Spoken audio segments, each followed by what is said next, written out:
Je pense. Qu'est-ce que tu veux dire? Des ludes Des ludes et des plumes. et des plumes. La seule émission radioludique qu'on écoute jouer. Et toi, à quoi tu joues? Et toi, à quoi tu joues? Bonsoir, bienvenue dans Des ludes et des plumes. On est ensemble pour 2 heures. Et ce soir, à mes côtés, comme à leurs habitudes, il y a Talmo. Bonsoir Alex. Bonsoir. Bonsoir à tous.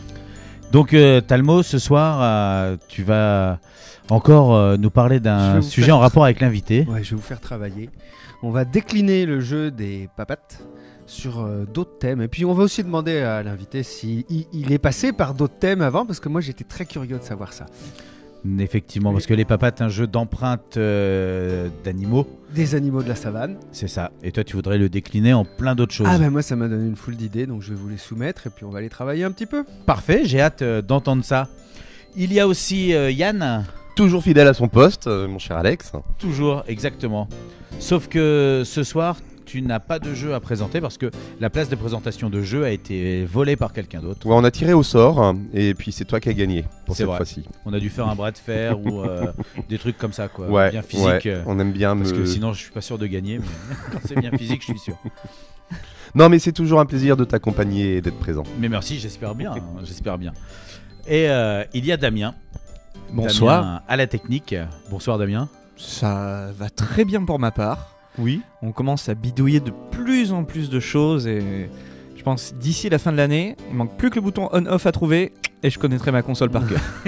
Tout à fait, mais effectivement dans les nouveautés, grâce à toi et à tes recherches, c'est que vous qui nous suivez sur Facebook en vidéo, vous avez la chance de pouvoir profiter du son que les auditeurs de la radio ont habituellement. Donc on arrête de galérer un petit peu à vous faire des sons en approchant des enceintes ou autre. Vous avez un vrai son potable, ce qui va normalement vous changer la vie. Et la prochaine étape, effectivement, c'est pour le coup de fil, mais on s'en approche aussi. C'est promis. On a Raph que vous ne voyez pas qui est à la technique vidéo. C'est grâce à lui que des fois on est plus ou moins gros et que des fois vous avez des choses plus ou moins intéressantes à l'écran. Et pour ma part, moi ce soir je vais vous présenter un jeu, puisqu'on avait dit Yann que on allait tous les deux on avait tous les deux tiré au sort, pour se passer le relais. Et moi ce soir je vais parler d'empreintes d'animaux, mais d'empreintes plus écologique, puisque je vais vous parler de dinosaures, d'évolution de races, d'évolution d'espèces, de propagation d'espèces et tout ça, mais vous allez voir, je vais pas en dire trop, ça sera dans la chronique. Alors on a dit plusieurs fois qu'on parlait d'empreintes d'animaux parce que notre invité ce soir c'est Nicolas Bonneau et son jeu Les Papates. Bonsoir Alex. Bonsoir. Eh bien oui, ce jeu des papates, je suis très content d'être là pour vous le présenter. Tout à fait, et on va pouvoir parler de toutes les variantes parce que en plus des papates, il y a un prototype, une version des papates de table. De table. Voilà, qui, comme son nom l'indique, se joue sur une table. Sur une table, en intérieur. En intérieur, en extérieur, si on a envie de jouer en extérieur, on va pas le faire sous la pluie parce que c'est du carton. Mais on peut jouer tant qu'on a une table en fait, c'est tout. Et dans ces cas-là, même un guéridon. On peut mettre les papates sur la table. Exactement. Ah, quelle on peut jouissance. enfin mettre les papates sur la table. Enfin. Alors, habituellement, vous le savez, on commence l'émission par faire un jeu en direct. Un jeu qu'on a la chance d'avoir soit par un auteur, un éditeur ou nos partenaires de jeu. Ce soir, le jeu, ça sera Les Papates de table. C'est un jeu qu'on a grâce à son auteur qui est là avec nous. Mais c'est quand même pas pour ça qu'on va oublier de remercier nos partenaires qu'on a habituellement. Il s'agit de Sortilège à Vannes et du Remue-Ménage à Quimper. Cette année, dans Des ludes et des plumes, si on joue en direct, c'est grâce à nos 2 partenaires. Dans le Morbihan, Sortilège, à Vannes, 4 rue Hoche, quartier de la Mairie, votre spécialiste JDS, JDR, JCE, JCC. Dans le Finistère, le Remue-Ménage à Quimper, 5 rue Toul-Al-Laher, quartier de la Cathédrale, 10 ans d'expérience au service des joueurs. Alors pour nous permettre de partager avec vous ces moments ludiques, toute l'équipe de Deludes remercie Sortilège Vannes et Remue-Ménage à Quimper, nos partenaires du jeu Antenne. Tout à fait, merci à eux et merci à Nicolas de nous avoir apporté son proto pour pouvoir essayer les papates de table. Est-ce que tu peux nous expliquer un petit peu comment on y joue en fait ? Eh bien, alors, à l'instar du jeu Papates extérieur, on va encore jouer une fois des animaux. Mais cette fois-ci, nous sommes des animaux gourmands de moustiques. Donc, on a le lézard qui est en vert. On a le gecko, le caméléon, la rainette et le triton. Donc chacun des joueurs va jouer avec ses 4 papates. D'accord. Qui sont représentés sur des palets en carton avec du liège au dos qu'on va lancer sur la table. Le principe est simple. Je lance une papate sur la table. Elle atterrit à l'endroit. Je gagne un moustique. C'est comme si j'avais attrapé un moustique. D'accord. Dans la zone Dans de la rivière. réserve, ouais. Exactement, parce que donc la table représente un bout de terre avec de l'eau tout autour. Et comme on n'a plus de moustiques, parce qu'on a mangé tous les moustiques de la forêt, on vient faire des nouvelles réserves. Donc on vient pas les manger, on vient les garder pour les mettre dans ces réserves. Les moustiques, ils sont en bout de table. Donc c'est les larves de moustiques qui sont en bout de table et les moustiques sortent du bout de table. Donc on va essayer de s'approcher le plus possible du bout de la du table. bout de la table, exactement. Donc plus on joue avec une grande table, plus c'est facile. Là, nous, on a une petite table. Hein, ceux qui voient la vidéo le voient. Donc on va s'adapter pour faire en sorte de Ça peut plutôt bien marcher viser. sans problème. Oui. Ce sera un entassement qui apporte, enfin, qui fait avec d'autres règles, apporte d'autres manières de gagner des moustiques. Donc le principe est simple. Si je veux gagner un nouveau moustique de la réserve du jeu, je dois être devant mon autre papate. Donc si je suis devant mon autre papate, je prends un nouveau moustique et je le mets dans ma réserve personnelle. Enlever la boîte, parce que du coup on va jouer sur la table. Alors devant l'autre papate, parce qu'on explique que bien sûr, quel que soit l'animal qu'on va sélectionner au départ, pour la couleur, c'est un animal à 4 pattes. Exactement. Et donc c'est pour montrer les empreintes que l'animal avance pour se rapprocher On est du tous bord de des la table. quadrupèdes. Donc c'est pour ça. Si on est derrière, on est en train de reculer et ça c'est pas bon. C'est ça, on fait du marche arrière et ça marche pas. Donc, et effectivement, si je suis en marche arrière, je suis un animal qui commence à se casser la figure, j'ai eu le temps juste de me rattraper, j'ai pas eu le temps d'attraper un nouveau moustique. Pas de moustique. Ma papate reste sur la table, mais j'ai pas gagné de moustique. Si ma papate tombe de la table, elle tombe dans l'eau, et donc du coup là il y a un brochet qui attendait justement que nos papates trempent dans l'eau, et il attrape la papate, et on perd un moustique de notre réserve qui s'envole et qui retourne dans le jeu. Ah Faut ouais. faire très attention à ça. Ma papate peut tomber à l'envers. Comme tous les dos des autres papates sont identiques, en fait, une papate à l'envers, c'est une papate cachée sous une feuille. Donc on la voit plus, il n'y a plus d'interaction possible avec elle. Quand on vient recouvrir une papate adverse, donc si je suis bien devant mes autres papates, je gagne une papate de la réserve du jeu. Un moustique, ouais. Voilà. Et si je recouvre une ou plusieurs papates adverses, admettons que l'adversaire en avait, je lui pique en plus. Ah, c'est comme ça qu'on va pouvoir autant de piquer. moustiques. Ouais, d'accord. Exact. ouais. On vient chez lui, en fait, on lui chip dans la Exactement, main. on lui pique dans sa papate. Si je viens recouvrir ma propre papate, je m'emmêle les papates et je perds un moustique qui retourne dans la réserve du jeu.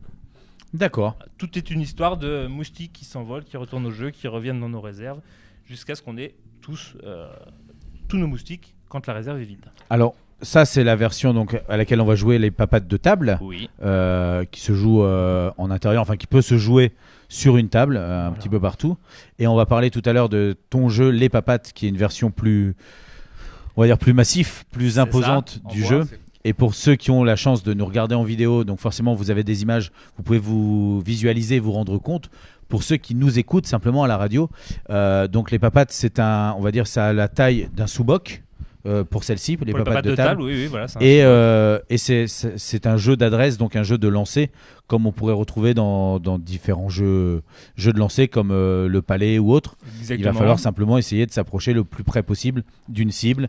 C'est ça, qui est là visualisée par le bord de la table. Le bout de la table. Voilà. Là, le palais, je l'ai réalisé moi-même de manière à ce qu'il soit, qu'il puisse être lancé dans une maison sans aucun risque. Donc, on a un carton de 2 mm et puis un liège de 3 mm au dos qui est collé. Et du coup, on n'a aucun risque d'abîmer quoi que ce soit. Et on peut jouer tranquillement sur la table. Petite question. Le liège, c'est pour éviter des rebondissements. C'est un test que j'ai fait. Et ça Premier marche. test que j'ai fait et ça fonctionnait. Alors j'ai cherché plusieurs diamètres différents, puis finalement je suis resté sur le premier, qui fonctionne bien au niveau de la taille et ça donne un rebond. Donc, et ce rebond-là fait que ça peut se retourner ou pas, selon la manière dont on lance. L'idéal c'est que ça ne se retourne pas, bien sûr. Et en même temps ça l'équilibre. Parce que sans le liège au dos, il a tendance à vriller et à tourner très facilement sur lui-même. Et puis, que là, ça l'alourdit un peu. Il y a un poids voilà. dessous, d'accord. On lui donne un poids dessous qui lui permet de... Mais c'est ça, le liège apporte le poids nécessaire au fait qu'il ne va pas forcément tourner ou faire n'importe quoi. Et c'est un bois assez élastique. Donc ça va lui donner cette mobilité à la réception. Exactement. Mais on va en parler tout à l'heure quand on parlera un petit peu de toi et de ton cursus. Oui. C'est quand tu dis j'ai testé un petit peu au pif, mais pas forcément parce que le bois est un élément que tu connais plutôt pas mal. Un petit peu, oui, effectivement. Je suis ébéniste, j'ai un diplôme des métiers d'art en ébénisterie. Donc c'est mon premier métier, c'est l'ébénisterie. Et après, je me suis dirigé sur le dessin industriel. Donc j'ai toujours aimé aussi dessiner, donc tous les croquis, tous mes protos sont faits à base de mes dessins. Mhm. Et comme je travaille sur logiciel de dessin, je fais aussi les agencements des boîtes ou le design, tout l'ensemble en fait, c'est voilà, je touche à tout. C'est pas du grand art de dessin, mais je fais des choses simples qui fonctionnent et Non, mais Qui sont c'est cohérent efficaces. avec le jeu et que voilà, c'est bien. c'est ça. Moi, Et je l'intérêt Vas-y. du liège, c'est qu'on peut poser sa bière après, tranquillement, quand ta papate est à l'envers. C'est génial. Moi, je propose qu'on commence tout de suite par la partie. Donc, vous Allez. allez choisir votre couleur. Je vais Bleu. juste terminer Vas-y. sur la dernière phase, parce que du coup, ça se joue en plusieurs manches. Oui. Donc on récupère toutes nos papates et puis on refait une manche suivante. Mais une fois qu'on enseigne nos papates, on a un héron. Donc là, il y a un héron, il est représenté sur 6 palets. On le répartit équitablement au nombre de joueurs. Donc là, on en aura un chacun. Et en le lançant, le héron, tout ce qu'il recouvre, il le mange et on perd un moustique. Et donc on perd aussi notre papate qui disparaît de la table. L'intérêt d'aller le plus proche du bout de la table, c'est que l'animal qui est le plus proche du bout de la table, à la fin de la manche, donc une fois les papates et le héron lancés, il gagne 3 moustiques. Le deuxième, 2 moustiques, et le troisième, 1 moustique. Ah oui, donc il y a quand même moyen. Voilà. On s'est fait bouffer la papate, mais on est, En on fait, est, l'idée on l'idée est du proche. héron, c'est par exemple, je suis le gecko en bleu et le triton est devant moi. Si je fais ça, sa papate disparaît. Et je passe premier. deviens joueur. Oui, oui. En étant second, on peut prendre la tête en éliminant celui qui est devant. Exactement. Donc là, il faut À choisir. condition votre de animal. bien viser, parce que si le héron touche l'eau, hein, le brochet qui a toujours faim, il est là aussi pour dire moi, ça me fait pas peur de bouffer C'est du ça, héron. donc, on a une réserve de 30 moustiques qu'on peut Parfait. varier comme on veut. Bah, si on veut une partie plus courte, on en met 25, on en met 20, on en met 15, enfin on peut diminuer comme on veut. La partie se termine, s'enclenche quand on prend le dernier moustique. Quand on prend le dernier moustique, on lance nos papates, on lance les hérons et on regarde qui a le plus de moustiques. Ce qui est très intelligent, c'est qu'on peut y jouer donc effectivement en famille, aussi bien avec les enfants que les grands-parents et partout, parce que en cas de pluie, bah, hop, on débarrasse la table et pouf, tout le monde peut jouer. C'est ça, Donc exactement. c'est plutôt pas mal. Hop, quelle couleur vous voulez? Bah, ils ont déjà choisi. Hein. Ah bon, Toi, d'accord. il te reste le orange, le rouge ou le violet. Eh ben, je vais prendre le violet, il est devant moi. Très bien. Alors, je vais prendre la rainette. Donc, on peut laisser nos réserves sur la table. Comme on peut les mettre sur une autre table à côté, on peut faire un peu comme on veut. D'accord. Là, on n'a pas une grande table, on peut se, Non, là, on on peut a- se on n'a permettre pas de une les mettre à grande côté. table. Après, il n'y a pas de distance réglementaire, c'est Si, adaptable. toi tu dois tirer à 15 mètres. Moi, ça, je comprends. Parce que Je comprends. t'ai déjà vu jouer Vu au comment palais. je joue bien. L'idéal, donc, c'est de se mettre tous dans l'axe de la table, Oui, à peu près à 1 mètre de la table. Le fait qu'on ne puisse pas poser directement Oui. le palais, qu'on C'est ça. soit obligé de le lancer, en fait. C'est Là, bon. on peut pas poser. Là, là on est peut bien, pas. hein. Non. On peut même se mettre en fond de canapé si on veut. Celui-ci, il est Ouais, juste mais pour nous rappeler notre. On pose les moustiques Alors, dessus. c'est ta réserve personnelle et tu mettras tes moustiques dessus. D'accord, très bien. Voilà. Hop. Alors qui veut commencer? Yann, tu commences? Ok, donc faut viser le fond de la table, hein, c'est Donc ça il faut viser le bord de la table le plus éloigné de. Et donc la position, c'est dos au Bah, fauteuil. normalement c'est Oh, debout normalement, face à c'est la debout. table. Parce que là on est sur une table basse, effectivement. Mais là- Donc là tu es bien le plus Commence loin, fort. mais il va falloir que tu lances tes autres papates toujours plus loin. Ah Ah oui, parce qu'on Ah va toujours oui. en avançant. Ah, bah je peux. Vas-y, recommence. Là, je m'étais dit, je suis bien là, venez. Oui, c'est bien, c'est bien. Mais du coup, Et il faisait son malin. l'idée pour gagner ces moustiques, c'est ça. C'est il faut être Il faut toujours. avancer comme dans les papates. Bah oui. Voilà, exactement. comme dans les papates en bois. Ok. Alors vas-y. Ok. Moins loin cette fois-ci. Voilà, donc Très là bien. tu gagnes un moustique que tu mets sur ta réserve. Yeah. Et moi. Ouh.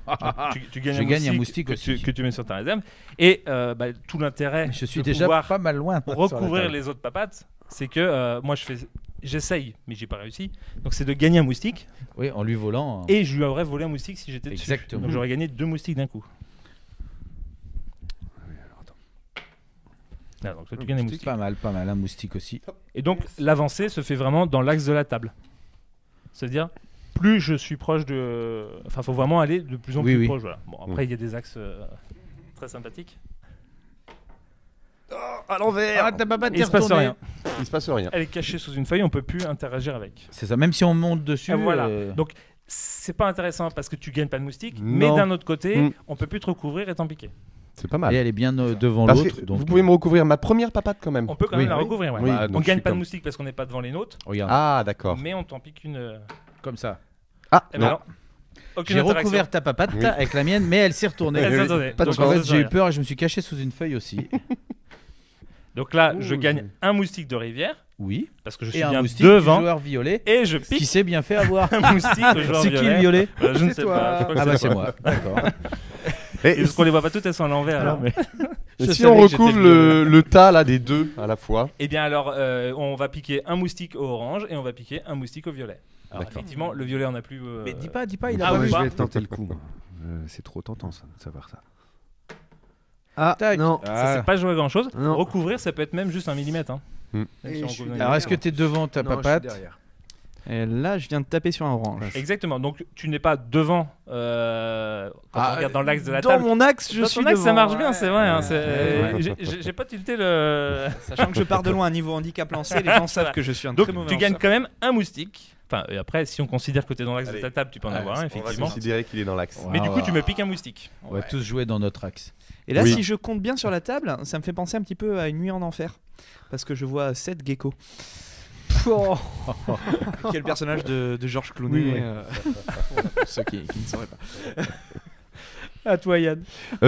J'avais une question, mais je vais jouer d'abord. Ah oui, si, ça y est. Par rapport à ma papate retournée, je joue devant, derrière. Non, elle n'existe plus. il y a Elle plus n'existe plus, d'interaction. donc c'est Tu bien peux, ça. Voilà, tu peux jouer. Ouh là, je sens que c'est bon. Donc là, tu pas recouvres mal. un rouge, un orange. Tu es Un devant rouge la et un tienne. orange. Donc tu piques un moustique au orange, un moustique au rouge. Et t'en t'en prends un prends dans la un. réserve. Donc les petites tables, elles font des gros entassements et c'est Bah oui. c'est marrant. Moi j'ai réussi à m'avancer un petit peu par rapport à ma papate Non, de tout à parce l'heure. que la tienne, elle C'est est celle plus qui est en avant. recouverte. Bah, elle est recouverte, mais elle est encore existante. Ouais, donc je suis Donc, toujours t'es derrière. je suis derrière. Donc... Oui, donc t'as pas de moustique. Non, il C'est se ça, passe rien. Moi, c'est j'avance tranquillement, j'essaye de pas faire de bruit. Ah, le rouge. Alors je suis sur le rouge, mais je suis pas forcément devant la mienne. Non, mais tu récupères. Oh, le Exactement. moustique. Attends, excuse-moi. Hop. Voilà. Très Je mauvais récupère lanceur. mon moustique. C'est ça. Alors, Oh, Donc là, t'es bien sur la orange. ouais. T'es devant, donc t'as déjà un moustique de réserve. T'es aussi sur la violette. Et pour la violette, on vérifie, on prend un autre palais et on fait comme ça. Ah oui, Effectivement, t'es bien d'accord. au-dessus de la violette. Donc tu piques un violet, mais il en a pas. Ah oui, il faut quand même. Enfin, on va dire géographiquement être dessus. C'est-à-dire que Oui. s'il y a une grosse pyramide, tout est entassé et que toi Je tu suis viens au-dessus de toutes celles qui sont en dessous.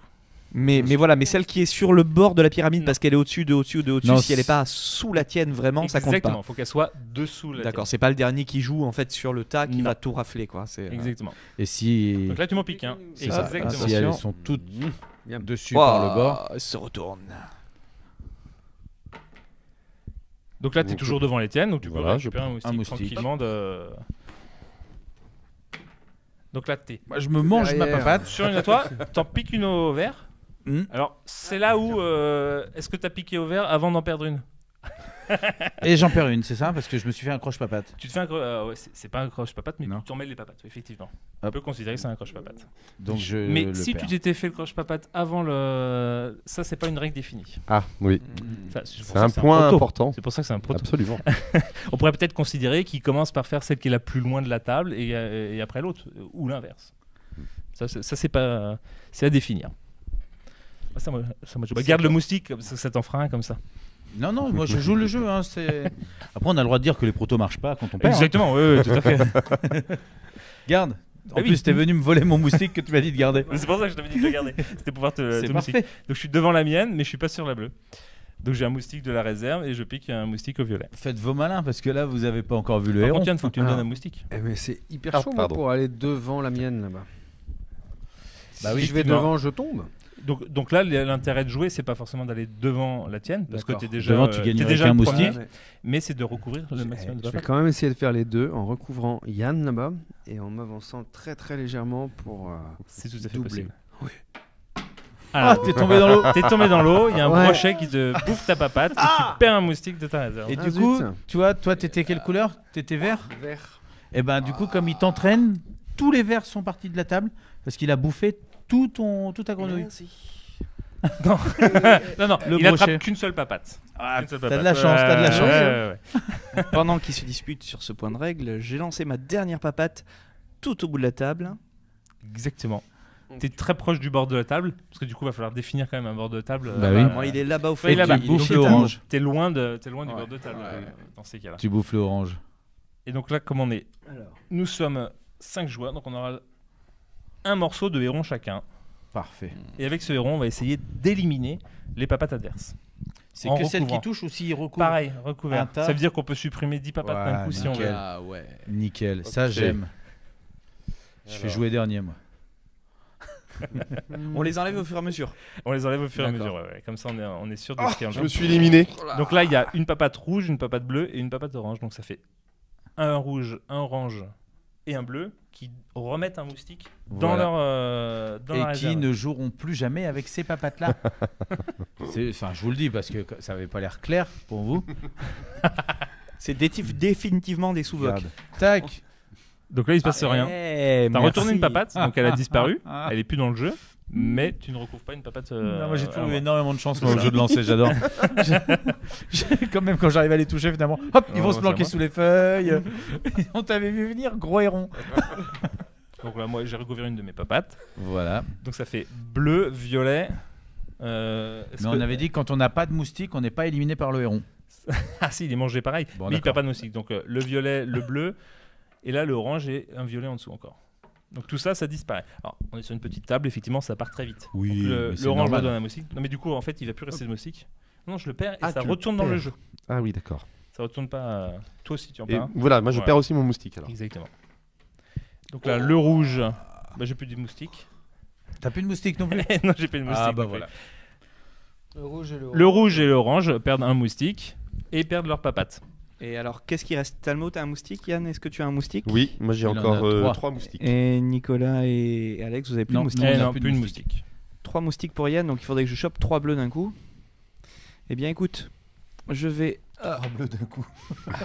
Donc là, c'est le violet, il a pas de moustique, il perd sa papate. voilà, permettre à Moi je Alex crois que mon bonhomme a plus de papates. Hein. de Tu dois lui en pouvoir rester continuer. une. Moi, je suis pareil. j'ai plus de- T'as déjà vu un j'en triton ai marcher plus. sur une patte unijambiste. Et elle est à l'envers. Et elle est à l'envers, ouais. Donc Elle est là- sous les feuilles. Fin de la manche. L'animal le plus proche du bout de la table, c'est le Talmo. ver. Donc il a 3 moustiques. Ah, 3 moustiques, ça fait beaucoup hein, 3 moustiques. hein, d'un C'est coup, ça. hein. Ah mais c'est la vie.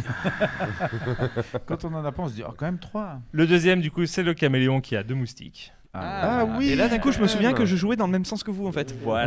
Là, Ouais, tu ouais. te souviens que tu jouais dans le même sens parce qu'effectivement, sinon, tu étais bon dernier. Ouais. Et le troisième étant le Non, gecko. Et c'est encore moi. Oui, mais c'est l'animal. C'est l'animal et pas la papate. Ah. Donc, du Tu coup, peux le pas bleu m'en vouloir récupère d'essayer. un Avec un mon, moustique. mon tout premier là du bord de planche. Et ben il rapporte un moustique. Et ben il quand rapporte même. quand même un moustique celui-là. Et là, donc normalement, on récupère tous les papates qui nous restent. On recommence. On recommence une deuxième manche avec donc moi une seule papate, mais non, forcément. tu récupères toutes tes papates. Ah, toutes celles qui sont mangées par le Exactement. héron. Oui, le héron, là, on récupère. En fait, on Ah. renvoie un autre animal. D'accord. pour Sinon, les je trouvais refaire ça les- effectivement un les petit peu réserves. dur. Non, non, C'est sinon, qu'on c'est plus on compliqué, élimine on peut plus jouer. juste, bah oui, Moi, je peux plus jouer. Ça Non, à les chaque manche, on élimine. récupère tout. du comptage de points. Voilà. À chaque manche, on récupère tout et on relance. D'accord. Bah, Voilà. écoute, t'as dit que c'était encore un proto, c'est ça, cette version-là? Exactement. Bah, ça vérifie bien cette théorie qui dit que pareil ce week-end à Fouesnant un Finistère de jeu. Sur les protos, je m'en tire pas trop mal. Quand c'est édité, je me fais massacrer. Et alors je sais pas ce qui se passe, que font les éditeurs à la fin dans leurs calculs ou Ils Il mettent y a des un règles algorithme anti-Damien. spécial anti-Damien. ouais. Ouais, c'est Ils disent, est-ce bon, que et c'est là, le- Vous êtes sûr en faisant ça, il va me prendre plein la tronche. la couche Ouais, de bah, allez, on y polish va. qu'il y a Je sur pense le- que je dirais que j'ai hâte que tu te fasses laminer aux papates. de table. Papate Oui, de table. vu dans ce sens-là, oui. Bah, Dans ce je, sens-là. je te le souhaite aussi. Enfin, je me le souhaite aussi. Donc, bah, effectivement, les papates de table, on a vu, c'est fun. Ça se fait, Ça comme marche. tu disais, partout. Ça marche. Là, on y a joué en mode très intimiste. On était assis sur nos canapés à jouer sur une toute petite table. On imagine que à la maison, debout avec une grande table, le plaisir est encore augmenté. Bien que là, déjà, on ait trouvé de quoi prendre plaisir et de quoi bien rigoler. On va ranger le matériel des papates de table Oui. et on va revenir vers toi juste après pour parler de ton jeu Les Papates, qui est la version, la vraie version en grand. Mais là, il est temps maintenant de faire la pause. Non mais tu dis pas qui a gagné non plus là? Non, Non. non, ça t'intéresse pas là? Pas du Non, tout. Non. Il Bon, est bah, temps quand de même, faire. on peut faire un petit point sur le score. Oh, d'accord, ok.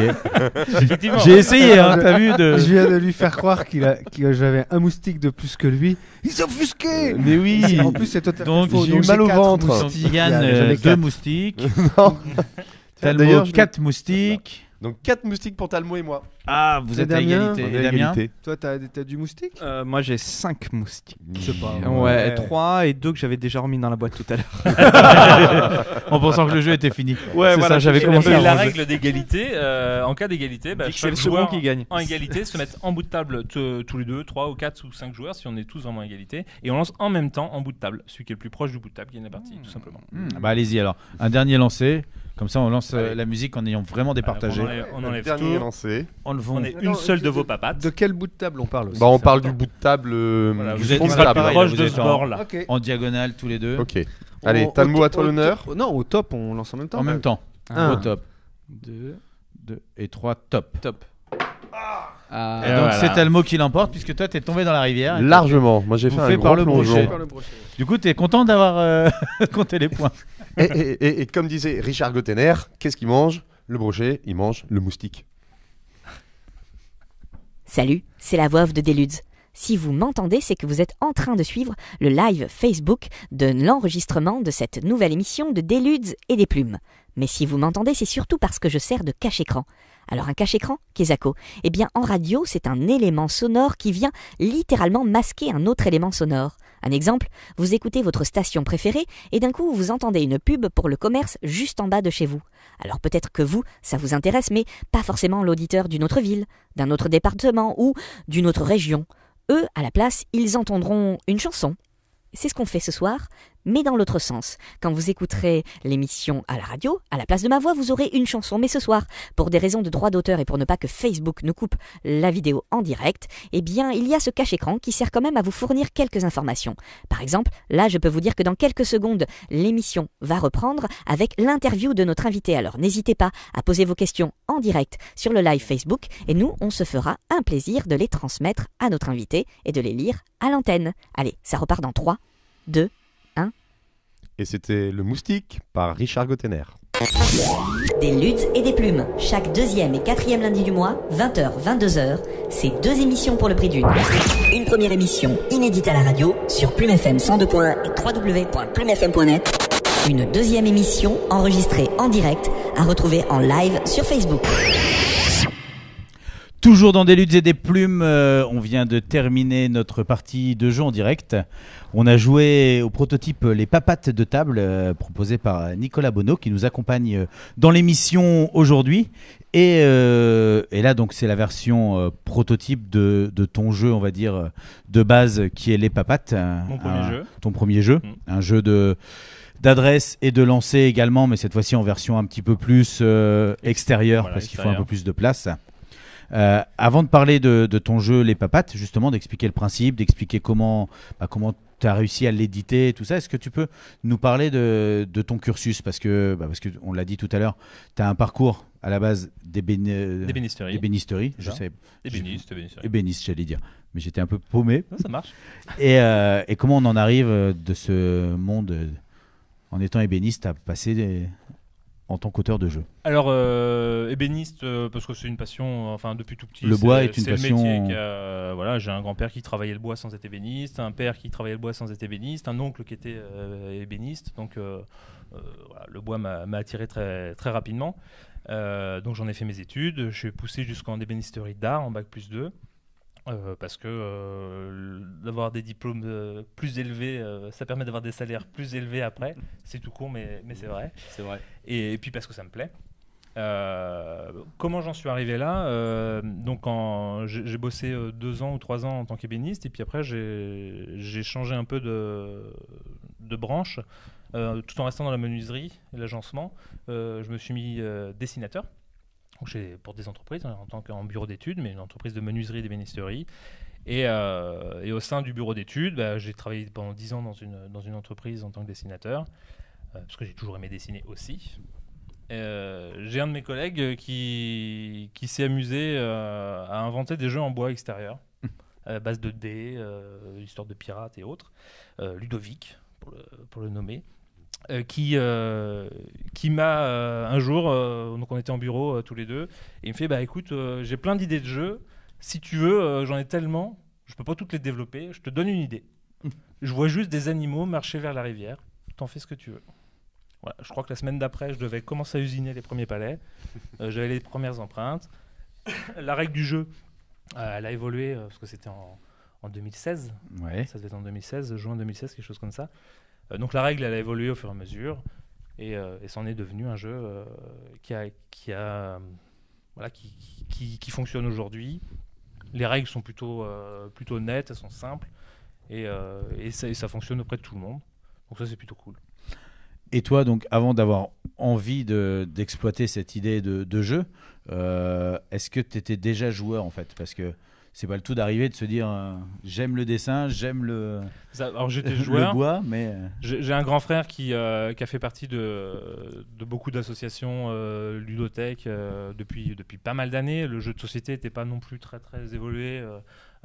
Enfin pas très connu grand public. Un peu hermétique. Voilà, il y a 15-20 ans, c'était pas quelque chose de très très étendu, et il m'a fait découvrir des jeux autres que le Cluedo, le Monopoly, pour pas situer les meilleurs jeux.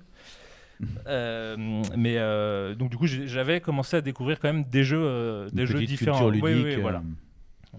À jouer à des jeux un peu plus originaux que ce que les autres pouvaient jouer. Donc moi j'ai toujours eu un attrait pour le jeu de société, sans être à fond dedans, sans faire partie d'associations, sans en acheter non plus 15 000. Et je suis tombé dedans avec ce jeu parce que à un moment donné sur le site internet des jeux de société, que j'ai perdu le nom, Trick Track, Par voilà. exemple.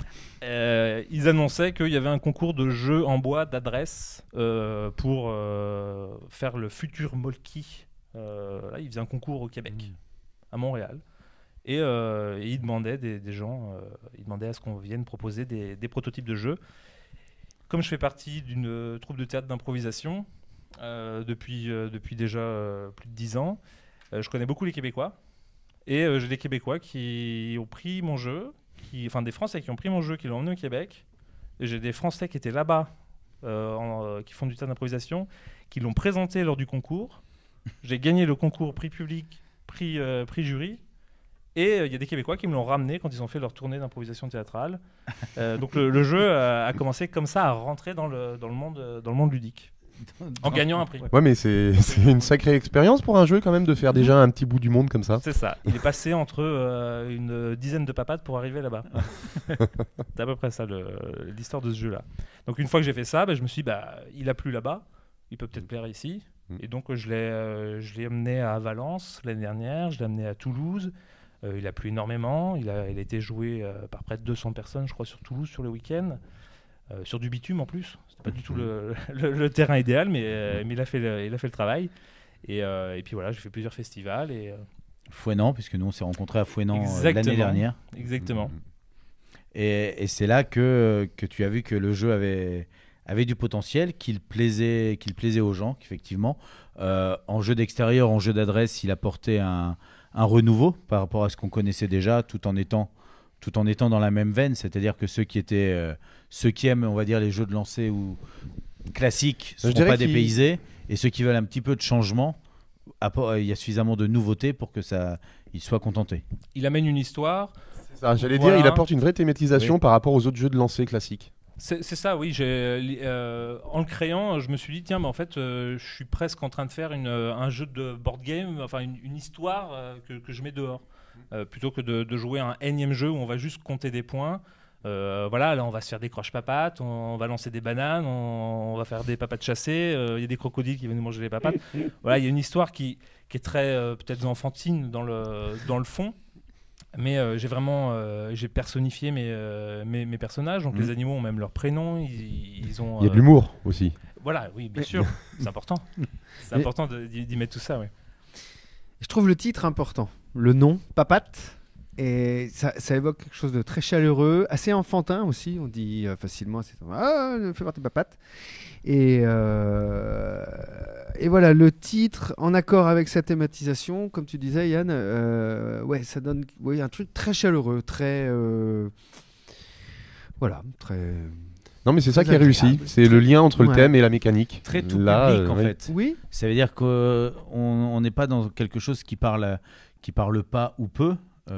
Ça parle à tout le monde. Quand on dit les papates, tout le monde voit ce que c'est. Et donc, Donc on se sent pas perdu. On a l'impression de faire partie du club, quoi. Nicolas, on parle des papates depuis tout à l'heure, mais tu as dit qu'il fallait avancer à la rivière. Moi, j'aime bien qu'on explique exactement comment fonctionne le jeu quand on parle d'un jeu. Pour le jeu des papates en bois, Oui. donc on va plus être en forêt, on va être dans la savane. Et là, il fait très chaud dans la savane. Et donc, comme tout animal, on a soif à un moment donné et on va vouloir s'approcher de la rivière. La rivière, c'est une corde qui est tendue à 7 mètres de distance. Donc, le 7 mètres, c'est moi ce que je préconise. Après, si on veut jouer plus proche, plus éloigné, il n'y a aucun souci. Il n'y a pas de règle. Tu vas pas aller chez les gens un par un pour vérifier. J'ai hésité, mais après, c'était au niveau financier où j'avais un problème. Voilà. À moins que je sois invité chez chaque personne. Qu'un jour, il faudra faire une vraie fédération des papates de France et du monde. Mais, Peut-être bien, oui, effectivement. Un diplôme d'huissier papate. Ça viendra. Mais du coup, c'est là où on peut jouer avec les grands et les petits, c'est qu'effectivement, la distance réglementaire, elle n'est pas réglementaire, elle est préconisée. Elle est préconisée, conseillée. Comme je préconise de jouer sur de l'herbe ou du sable ou du terrain meuble, si on veut garder le jeu plus longtemps, parce que ce sont des palets en bois et que le falin ou le bitume, ça abîme vite le feu aussi. Un feu de camp. Voilà. Oui, on peut jouer sur le feu, oui. Et donc, on va lancer nos papates exactement sur le même principe, les unes devant les autres. Mais là, lorsqu'on ne les dépasse pas, on se fait un croche-papate. Donc, notre papate qui n'a pas dépassé est éliminée. On va la jeter au crocodile. Quand ma papate atterrit à l'endroit, que ce soit un adversaire ou moi-même qui la retouche, il ne se passe rien. Là, on parle de recouvrement. Là, on parle de toucher. Comme on est des pièces en bois, on entend le son du bois qui se cogne sur l'autre. Donc si on touche une papate à l'endroit, il ne se passe rien. Si je touche une de mes papates à l'envers, parce que ma papate à l'envers, je me suis tordu la papate. Donc elle est fragile, elle comptera des points comme le reste de mes autres papates, mais elle est fragile. C'est-à-dire que si je viens la retoucher avec une autre de mes papates, je casse ma papate, et donc la papate cassée est éliminée, on la jette au crocodile dans la rivière, comme ça on est sûr qu'elle ne revienne pas. Si c'est un adversaire qui vient la retoucher, il passait à côté de moi, il a vu que j'étais blessé, et il me donne un petit coup de papate pour m'aider à me relever. C'est-à-dire que je vais la récupérer et je la relance. Donc ça peut être une aide comme une emmerde. Parce que si j'ai une papate qui est très proche de la rivière et qu'on me touche une qui est loin, il va falloir que je la relance entre la rivière et ma papate la plus proche de la rivière. Ça peut être une tactique ou une aide. Et une fois qu'on a lancé toutes nos papates, les animaux, ils ont des bananes. Et avec les bananes, ils vont les lancer sur les papates des autres pour essayer de les éliminer. Alors, des bananes en bois également. Tout le jeu est en bois. Tout le jeu est en bois naturel. On est en bouleau. On va les montrer. Donc la banane est dessinée sur un demi-cercle, en fait. C'est un demi-palais, exactement. C'est exactement la moitié du palais. Et ce qui fait que ça rebondit à peu près comme ça veut. C'est ça. Ça m'a rappelé un vieil adage dans tes règles. C'est pas tout le temps ceux qui vous veulent du mal qui vous mettent dans la merde, et c'est pas tout le temps ceux qui vous veulent du bien qui vous en sortent. Exactement. Et là, on peut même se mettre tout seul dans la merde. Exactement. Parce que si on touche les papates à l'envers, c'est nous qui les éliminons. Ouais. Et les bananes, on peut éliminer les adversaires. C'est au seul moment où on peut éliminer les adversaires, mais on peut aussi éliminer ses propres papates. Moi aussi, ça m'a rappelé un vieil adage de dire « Ouah, ce que tu viens de jouer, ça casse pas 3 papates à un caca canard. » Voilà. Qui est plus connu d'ailleurs. Et donc le but, on s'approche le plus possible de la rivière. Quand tout le monde a fini de jouer ses papates, tu disais, on balance ce fameux demi-palais qui est en forme de banane. Exactement. Qui va rebondir un petit peu partout comme il veut, et qui risque de toucher des papates qu'on espère faire toucher des... En fait, on essaye avant tout d'éliminer les papates adverses pour avoir une meilleure... Parce que chaque papate qu'il va toucher, vont être éliminées. Exactement, la banane peut toucher autant de papates tant qu'elle bouge. Mais par contre, je peux éliminer aussi les miennes. Oui, bien sûr. Voilà, c'est comme dans Mario Kart, la banane, ça élimine tout le monde. Comme dans Worms. Poum, poum, poum, exactement, la banane explosive de Worms. Et une fois que c'est fait, en fait, on a fini la manche et on va compter les points de la manche. L'animal le plus proche de la rivière aura 3 points, le deuxième 2 points, le troisième 1 point. On peut jouer jusqu'à 5, donc ils n'ont pas de points de rivière, c'est un podium. D'accord. Ensuite, on a les points de papates. Toutes les papates qui me restent en jeu, à l'endroit ou à l'envers, me rapportent 1 point par papate. Parce qu'à l'envers, elle est fragile, même c'est encore à me poser. Et il y a 2 points bonus pour celui qui a la plus courte distance entre ces 2 papates avant. C'est-à-dire les 2 papates les plus proches de la rivière. Puisque c'est celles qui servent à se pencher pour boire à la rivière. Voilà, donc on peut faire jusqu'à 9 points sur une manche.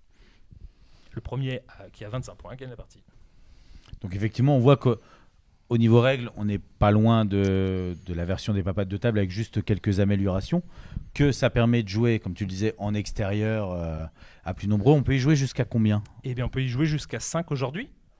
rien ne n'empêche dans l'avenir de se dire qu'on va faire un jeu de girafe en jaune, un jeu de phacochère en marron. Enfin, Oui, voilà, d'apporter des nouvelles papates. pourquoi pas, c'est pas interdit. Aujourd'hui, je l'ai fait à 5 parce que je suis dans une famille de 5 et que Et que ça permet que tout le monde joue.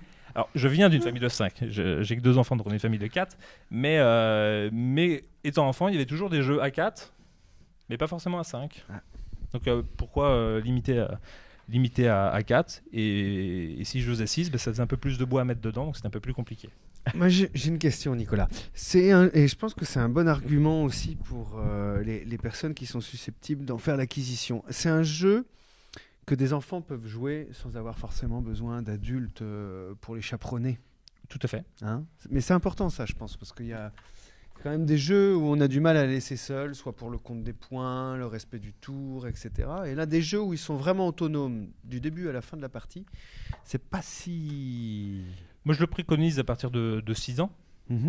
Après, ça dépend toujours de la maturité de l'enfant et de son taux d'écoute à la règle. Mais après, moi, j'ai vu des enfants même de 3 ans y jouer en compagnie des adultes. Ouais.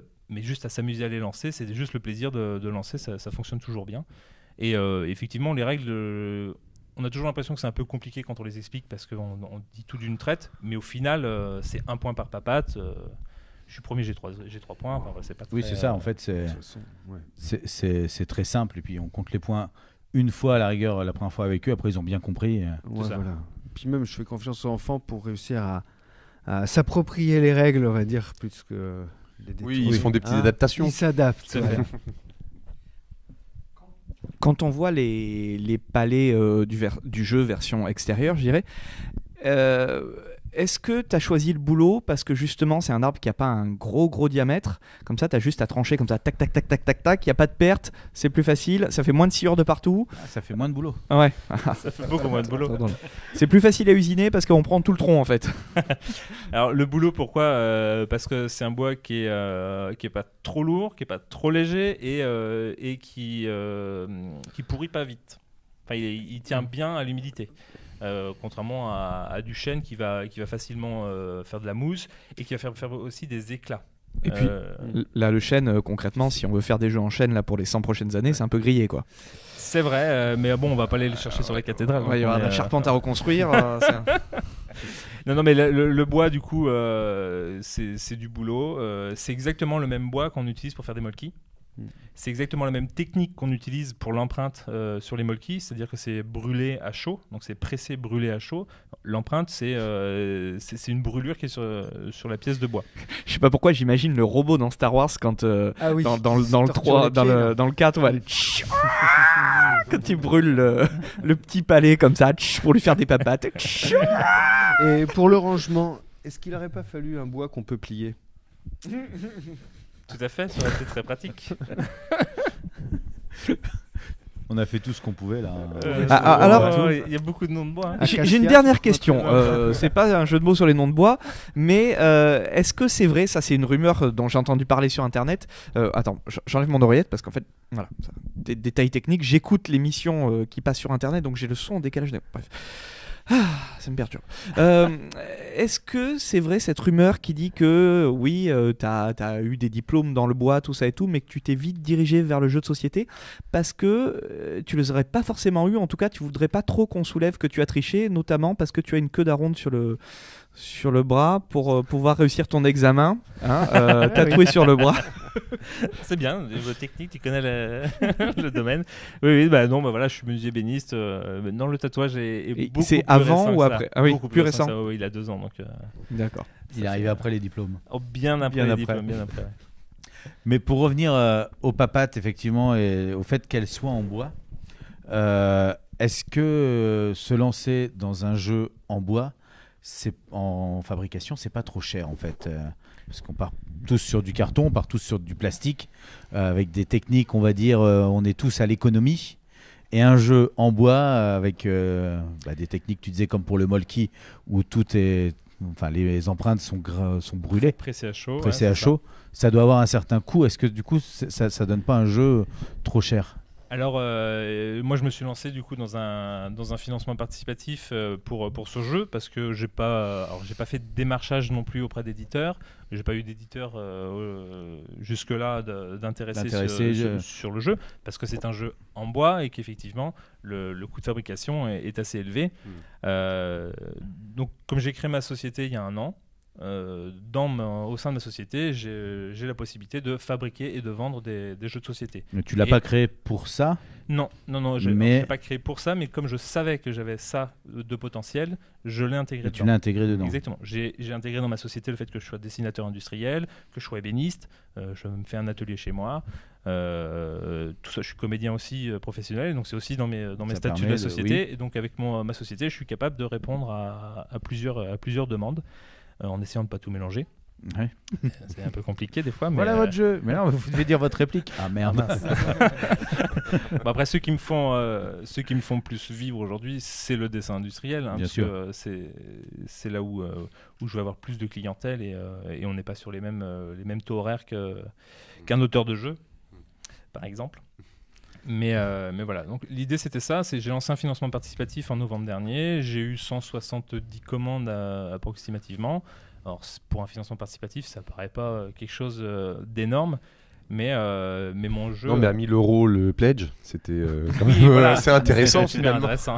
Non, j'ai été très très très généreux sur le pledge, parce que sur le pledge ils l'ont eu à 38 € pour les early bird, en sachant que j'en ai mis 100. Au début, je voulais en mettre que 20 et puis j'en ai mis 100, j'aurais dû en laisser que 20. Mais aujourd'hui, je le vends 50 € en direct. D'accord. Je vends 50 € en direct. Donc le jour où une boutique ou un éditeur est intéressé, il va falloir travailler énormément sur la fabrication. Moi, j'en fabrique par 100, par 300. Je ne peux pas faire une fabrication par milliers. Je n'ai pas les moyens aujourd'hui financiers. De te lancer dans une grosse production. Voilà, je pourrais le faire, mais j'attends de voir déjà mes premières ventes, parce que là, c'est à la fin du mois que je reçois mes premiers jeux. Ceux de Noël sont partis pour les financements participatifs de Noël, parce que j'en ai 60 personnes qui m'ont commandé des jeux pour Noël en fin novembre. Donc, financement participatif se terminait en novembre. Ils ont eu leur jeu le 15 décembre. Waouh! Oui, tu as pu répondre parce que c'est toi qui faisais tout aussi. Parce que j'ai un menuisier. Je travaille avec un menuisier, c'est pas moi qui le fabrique. C'est un menuisier en Vendée qui me le fait, qui a l'habitude de faire du molki et qui m'a fabriqué 60 jeux en avance parce que je savais que ceux-là allaient partir. Et puis s'ils partaient pas là, je les aurais pour après. Oui. C'était pas un drame en soi. Mais je sais que si je veux réduire les coûts de fabrication, il faut que pour lui, il faut que j'en fasse 1000 à 2000 par mois. Par mois. Voilà. Ah oui. Ça fait beaucoup d'un coup là, comme ça. Ça fait beaucoup, mais lui, il a l'habitude de faire des dizaines de milliers de molki sur une année, donc effectivement, c'est. Parce que sur les moyens de distribution, aujourd'hui, il n'y a que toi qui le distribue. J'ai fait mon site internet, j'ai fait mes visuels, je fais ma pub. Sur Facebook et toutes les pages que je peux croiser, j'essaye d'en parler. Et ce qui est agréable aujourd'hui, c'est que quand on pose la question sur la communauté des ludistes, quel jeu je peux sortir? Là, j'ai déjà sorti le Molki, j'ai déjà sorti le Cube, les palais, qu'est-ce que je peux sortir comme autre jeu? Et là, je vois d'autres personnes dire les papates. Mais oui. Voilà, donc ça c'est agréable. Des comptes fictifs qui ont un message, c'est celui-là, quoi. Non, du coup, c'est les pledgers, essentiellement ceux qui ont pledgé mon jeu. Il y en a même qui n'ont pas encore joué et qui le préconisent, donc c'est plutôt sympathique. Est-ce que justement, si on imagine une distribution à plus grande échelle, tu disais jeux de société tout à l'heure, est-ce que tu le verrais plus en boutique de jeux de société ou de jeux en bois, de choses comme ça, ou éventuellement dans des chaînes comme Decathlon à côté du Molki et du Palais, puisque maintenant Decathlon refont même leur propre copie, on va dire, de ces jeux-là, quoi. Oui, bah, le fabricant, c'était des Molki pour tous les Decathlon, essentiellement, Decathlon et boutiques, alors pas boutique de jeux, mais magasins de jouets, qui distribuaient. Et ce qui est difficile de passer par là, ça va être que Decathlon, ils voient essentiellement l'argent. Et là, il va falloir vraiment tirer des prix extrêmement, extrêmement serrés. Moi, je ne toucherai plus rien. ou presque sur chaque jeu. Ça a failli faire comme ça, mais l'éditeur qui me le propose, qui a vu le jeu ne pouvait pas le faire, justement parce qu'au niveau du prix il s'en sortait pas, parce que lui il revendait à Decathlon et autres, et il s'en sortait pas. Donc moi je le vois plus en boutique de jeux. Je vois plus en boutique de jeux parce que oui, il y a une histoire, il y a autre chose, et que je suis pas forcément fan non plus de la méga low-chain de Decathlon et autres. Il y a un peu d'engagement aussi derrière, aussi un petit peu d'idéologie, quoi, peut-être. Oui, il y est déjà dans la fabrication, le jeu, parce que j'ai pas de vernis sur les pièces de bois. La peinture qui est utilisée, c'est de la peinture à l'eau, donc la peinture qui tient même quand il pleut. Il y a de l'eau dedans en fait. Oui. J'ai bien compris maintenant. Elle n'est pas faite à partir On de en a produits. parlé avant l'émission. Elle n'est pas faite à partir de produits toxiques. La corde que j'utilise, c'est une corde en chanvre. Voilà, j'ai essayé de garder cet esprit-là. Le bois, il vient d'Espagne. C'est du boulot. Il n'y a pas de boulot en France. Et justement, dans ce côté un peu éco-responsable de la démarche, si un éditeur te proposait en disant nous on peut, mais par contre on va changer, on va mettre du plastique, on va mettre des choses comme ça, et je préfère le garder pour moi, et puis je le vendrai cher, et puis je le vendrai pas beaucoup. Tu t'en vendras moins, mais au moins tu le vendras comme tu l'entends. Il y a des sacrifices que tu n'es pas prêt à faire. Je trouve ça dommage parce que pour moi il vit, il est ce qu'il est parce qu'il est en bois. Je suis aussi content qu'il soit fabriqué en France. Et pour moi, c'est une petite plus-value au jeu, le fait qu'il soit en bois et fabriqué en France. Si on commence à le faire en plastique et puis fabriqué en Chine, pour moi, il a plus d'intérêt d'être et c'est plus mon jeu. Tu vois, Alexis, je t'avais dit qu'il fallait pas la mettre cette question. Mais si, justement. Alors, on va revenir comme ça vers toi fréquemment, notamment parce que il y a encore des choses à dire sur les papates. Puisque d'ailleurs il y avait Alix qui disait en commentaire et pas le papate, donc ça a dû intervenir un moment avec un éclat de rire, donc voilà, je transmets. Et il y a Rémi Loyer qui te fait big up, Nico. Un grand fan de mon jeu.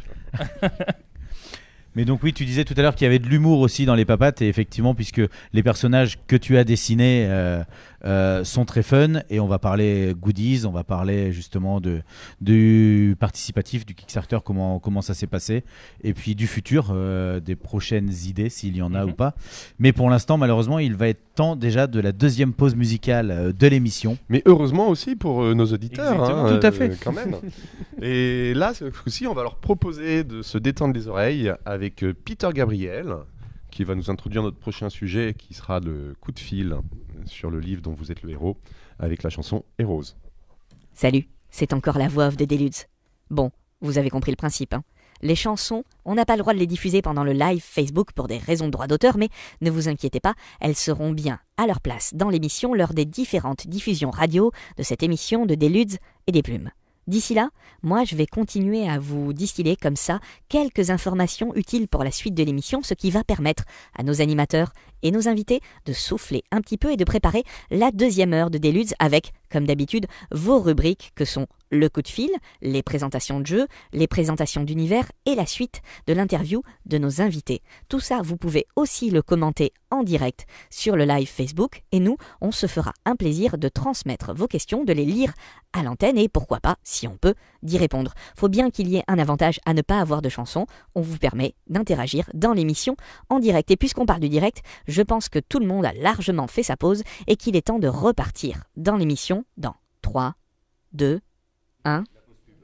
Et on vient d'écouter Peter Gabriel qui nous a interprété Heroes. Le week-end à la radio, c'est le marathon des luttes. Vendredi 14h sur Plume FM, 18h sur Radio D4B, 19h sur BLP Radio, le samedi soir sur Radio Goéland et le dimanche en fin d'après-midi sur Radio Évasion. Si avec tout ça vous n'avez pas trouvé un moment pour nous écouter, rendez-vous sur le site deludes.com pour retrouver tous les podcasts DLDP. Toujours dans Deludes et des Plumes, on a terminé la première partie de l'émission. On attaque la deuxième. Traditionnellement, à la deuxième partie de l'émission, on passe un coup de fil.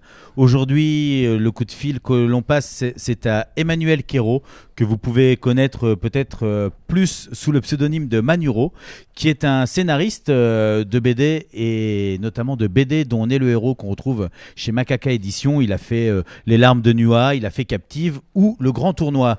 Comment ça va, Emmanuel ? Très bien, merci. Merci à toi d'accepter de répondre à nos questions par téléphone. C'est jamais très très simple. Non, mais avec plaisir. Merci. Je voulais savoir, alors j'ai vu que tu étais donc scénariste effectivement de BD et de BD dont on est le héros. Oui. Déjà, est-ce que tu travailles différemment pour aborder ces deux, on va dire ces deux voies de BD, ou est-ce que pour toi le scénario ça pose pas de problème parce que tu le travailles de A à Z avant tout? Non, entre une BD classique et une BD dont vous êtes le héros, c'est un travail vraiment très différent en amont.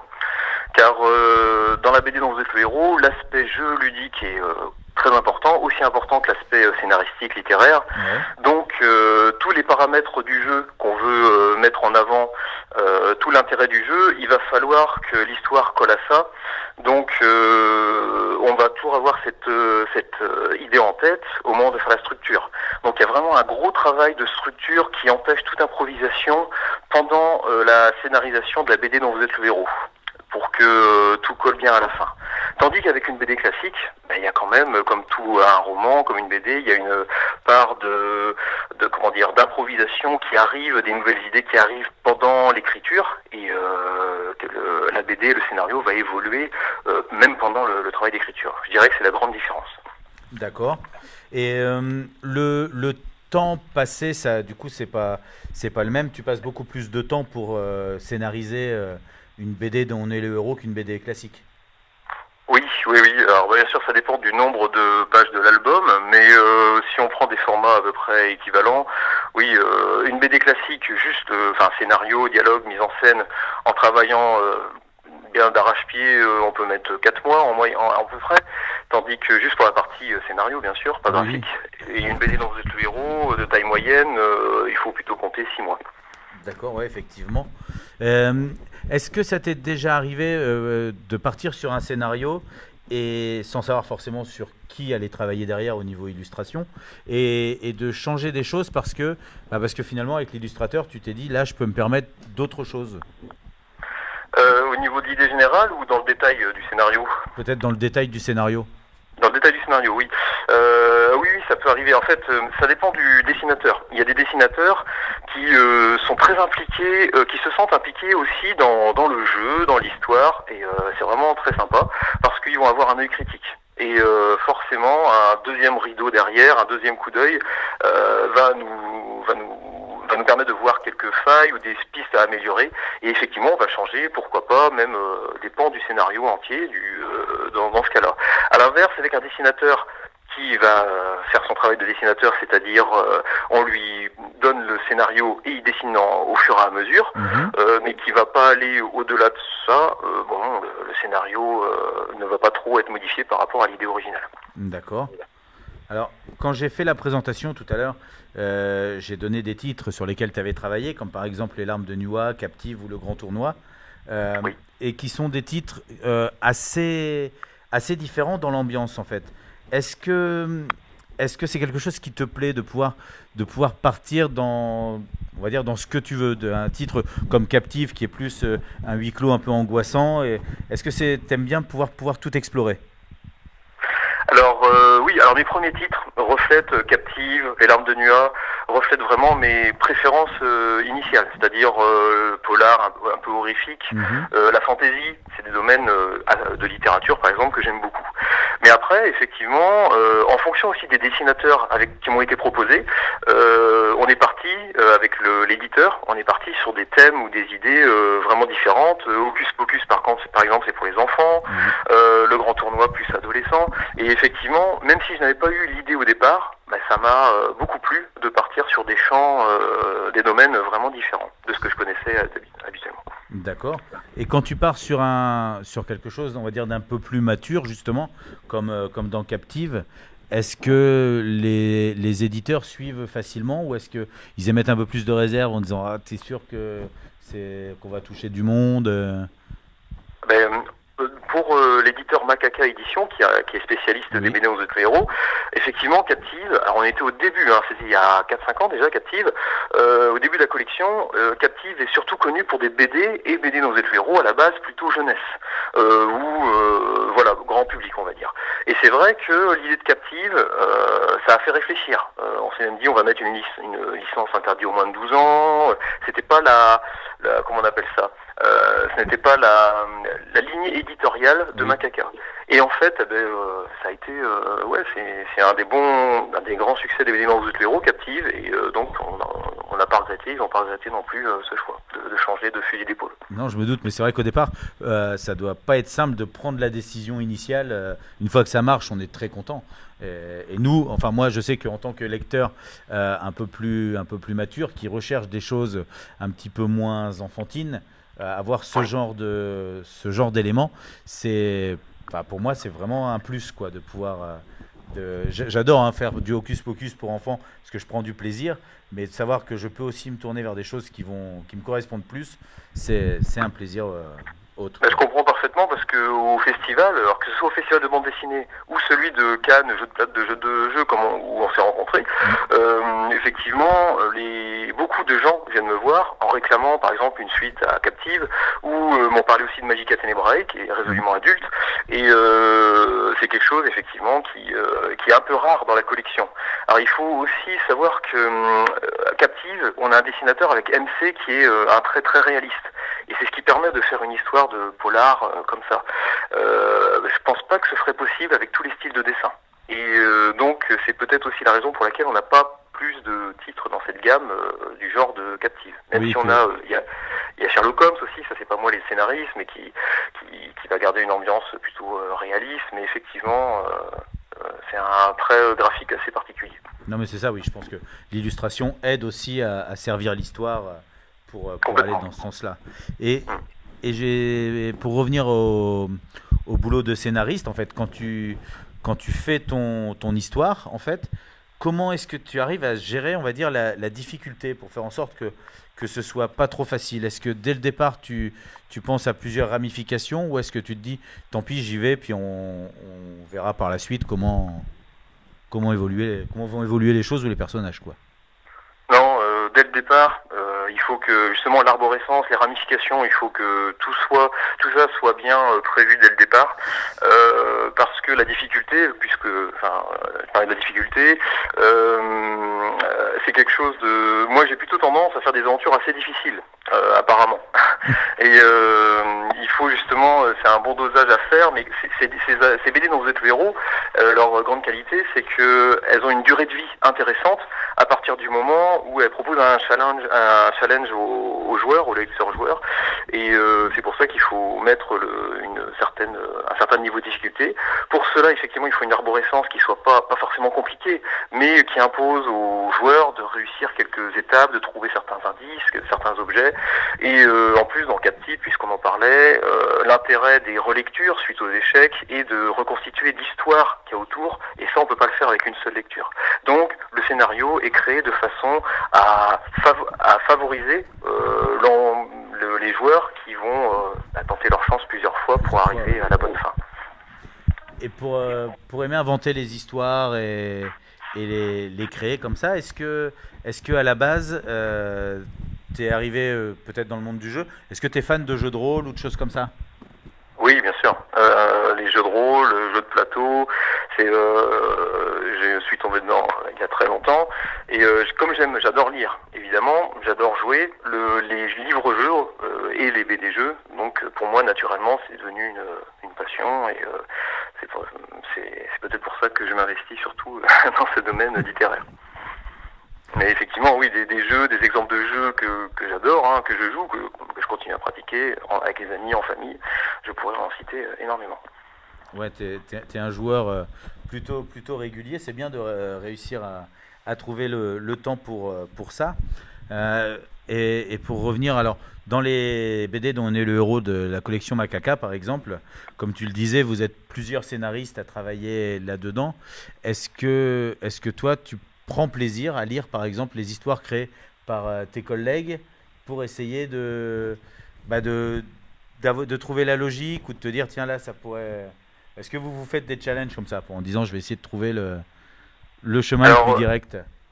Oui, alors moi les BD Macaca, pour le plaisir, hein, pas spécialement en espérant me perfectionner, pour le plaisir, j'ai lu pratiquement toutes les autres de la collection. Alors c'est vrai qu'il en sort beaucoup encore, et c'est bien, des fois je suis un peu en retard, mais non, j'en ai lu beaucoup, comme je lis beaucoup les livres dont vous êtes le héros en roman, C'est vraiment, je suis assez passionné du genre, je trouve ça assez magique ce système.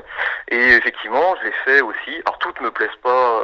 Par exemple, j'aime beaucoup ce que fait. On parlait de Sherlock Holmes. J'aime beaucoup ce qu'il fait. Alors moi, je suis assez nul en tout ce qui est énigme. Même si je lisais quand j'étais jeune les Agatha Christie, tout ça, je suis vraiment mauvais là-dedans. Mais ça n'empêche pas de les lire, de les jouer avec plaisir, effectivement. Ouais. Oui, c'est ça. Tu es plus à l'aise, on va dire, pour le cheminement de l'histoire que pour la résolution de l'énigme.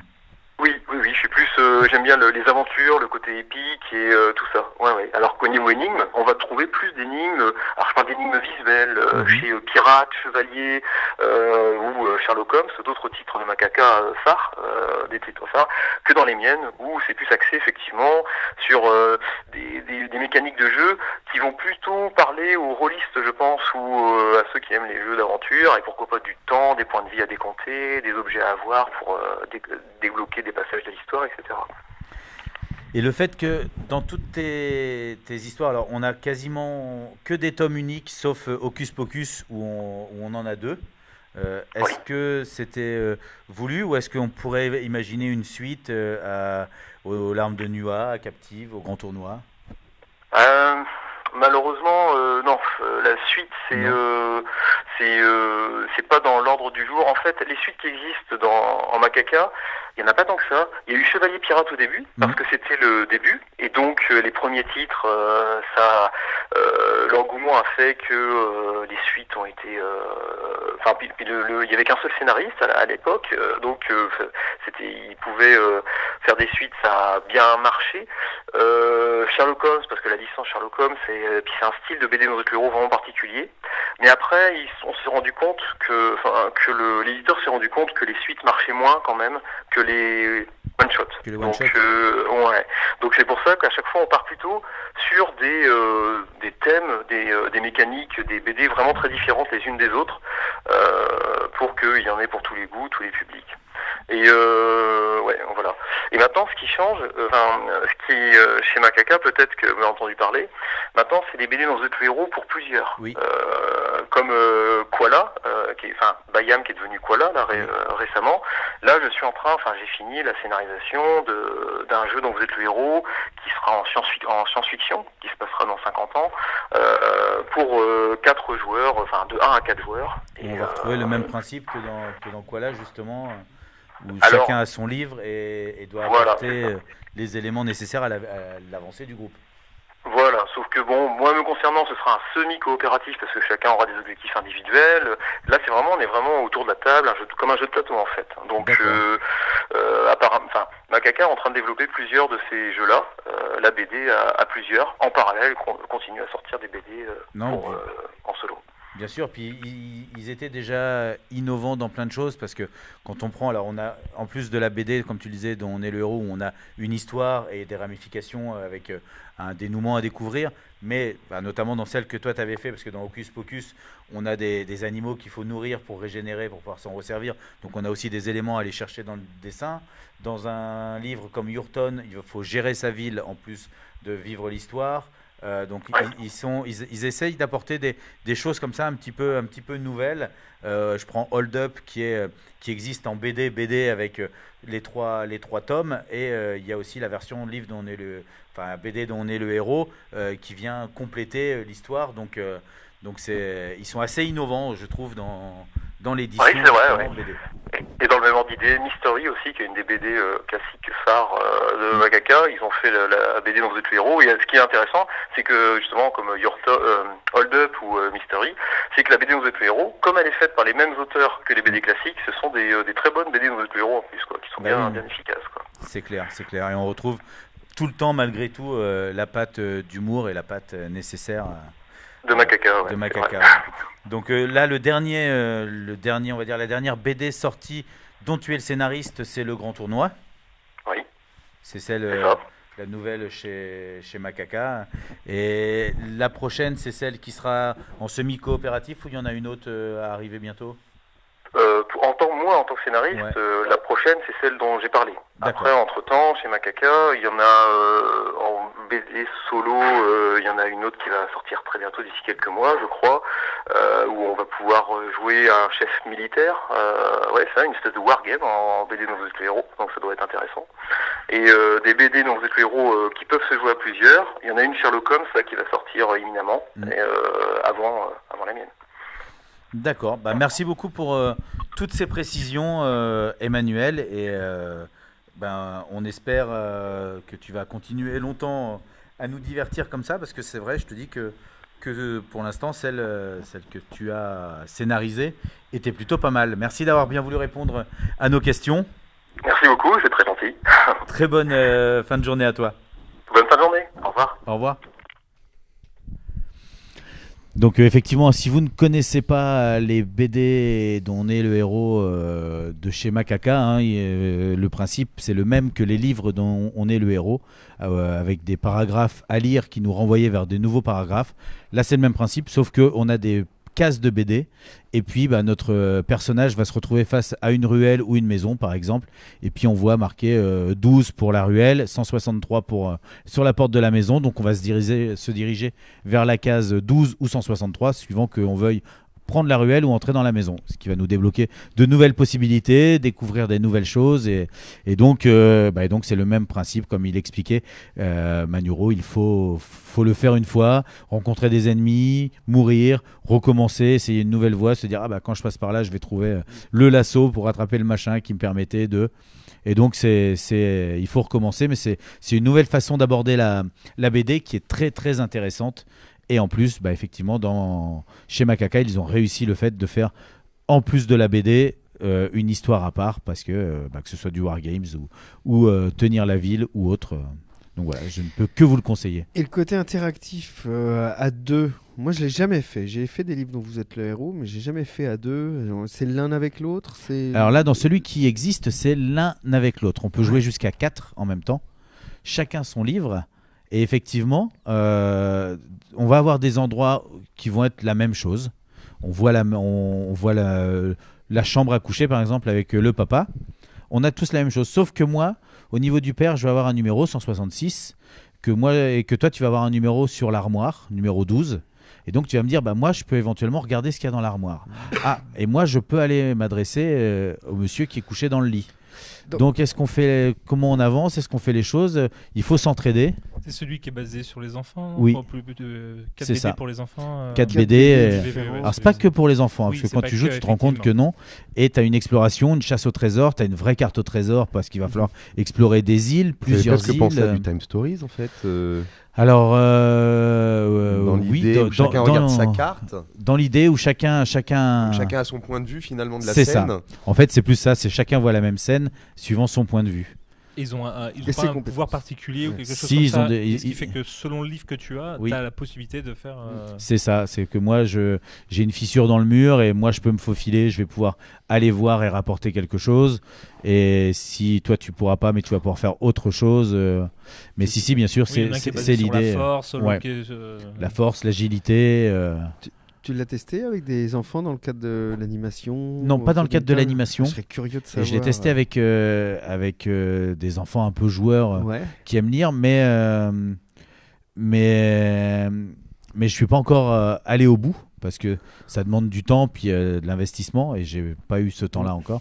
Mais effectivement, tout ce que j'ai testé, que ce soit avec les enfants ou avec des adultes, parce que j'ai fait souvent le début pour le faire découvrir en fait. Ça a souvent résulté d'un achat parce que les gens ont trouvé mais c'est vachement bien et eux l'ont fait depuis en me disant c'est trop bien, on l'a fait avec nos enfants, mais moi j'ai souvent lancé que le début quoi. Les livres dont vous êtes le héros, ça existe depuis déjà un certain temps. Oui. Les BD dont vous êtes le héros, c'est plus récent comme phénomène, hein. C'est quelque chose de plus récent, j'ai l'impression. Oui, alors moi je saurais pas dire. Je veux bien répondre parce que fin des années 80 ils ont testé. Il y avait notamment alors j'ai oublié le titre, je crois que c'est Stéphane Larnois qui dessinait dans Cassius Belli. Quand on a sorti une médiévale fantastique, mais il y en avait très peu. Il y en a eu 3 ou 4 chez Delcourt, il me semble. C'était des vrais BD ou c'était plutôt des formats courts? Parce que moi, c'était des formats courts, 40-50 pages. Ouais. Donc c'est très vite épuisé. Ouais. Mais effectivement, c'est un format qui qui voit le jour de plus en plus. Mais je pense qu'ils ont. Alors moi je connais pas ces nouvelles versions, mais je pense qu'ils ont corrigé peut-être les erreurs de celles que j'ai connues dans les années 80, qui étaient chouettes, hein, très très chouettes, mais très courtes aussi. Et Macaca, c'est les seuls aujourd'hui à proposer ce genre d'ouvrage? Ça ne doit pas être les seuls, mais c'est les plus cotés en fait. C'est de celles que j'ai vues, c'est les plus aboutis. Peut-être ceux qui ont un grand catalogue déjà un petit peu quoi. Exactement. Et qui ont en plus un catalogue de BD à côté, puisque si on aime la BD, ils proposent plein de BD en édition.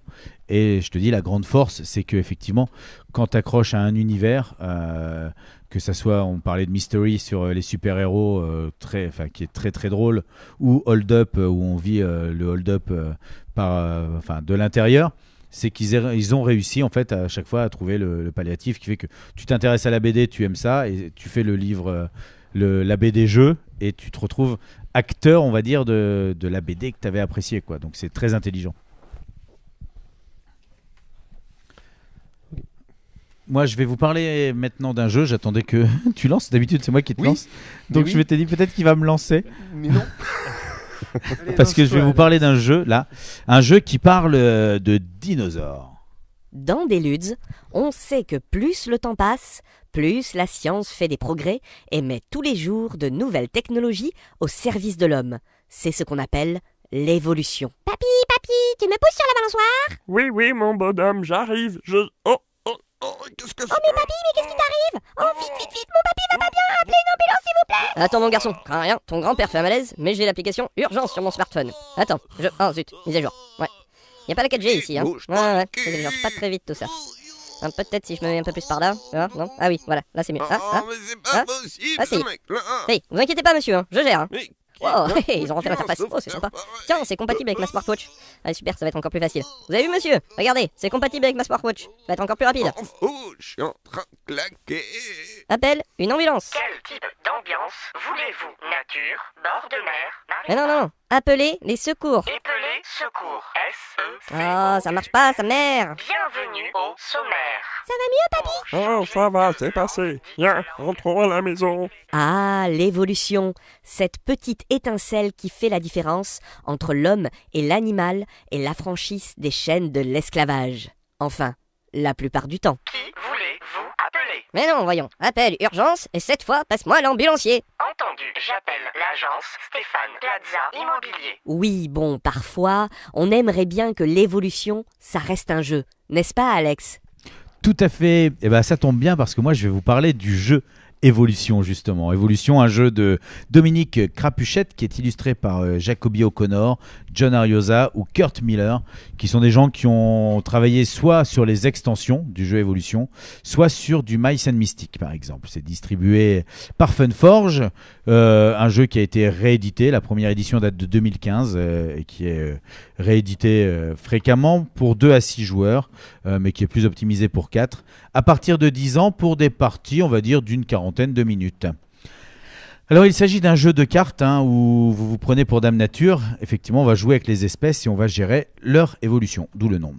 Il va falloir nourrir ces dinosaures, faire grossir ces clans d'espèces, on va dire, et il va falloir aussi augmenter le nombre d'espèces différentes qu'on possède, et le tout grâce à ces cartes. Alors les joueurs vont commencer chacun avec une espèce, celle qu'on a à la base, et puis au début de chaque tour, on aura un nombre de cartes prédéfinies en main, et en sachant qu'au fur et à mesure du jeu, on pourra avoir de plus en plus de cartes, suivant que l'on possède de plus en plus d'espèces. Sur chaque carte vont apparaître différents éléments. D'abord le nombre de nourriture tout en bas, ça peut aller de -1, 0, 1, 2 ou 3. Ou alors, on va avoir aussi une évolution, justement, un bonus, que la carte octroie. Là, on va passer le bonus long coup, bonne vue, carapace épaisse. C'est un peu Pokémon. Un sport, non?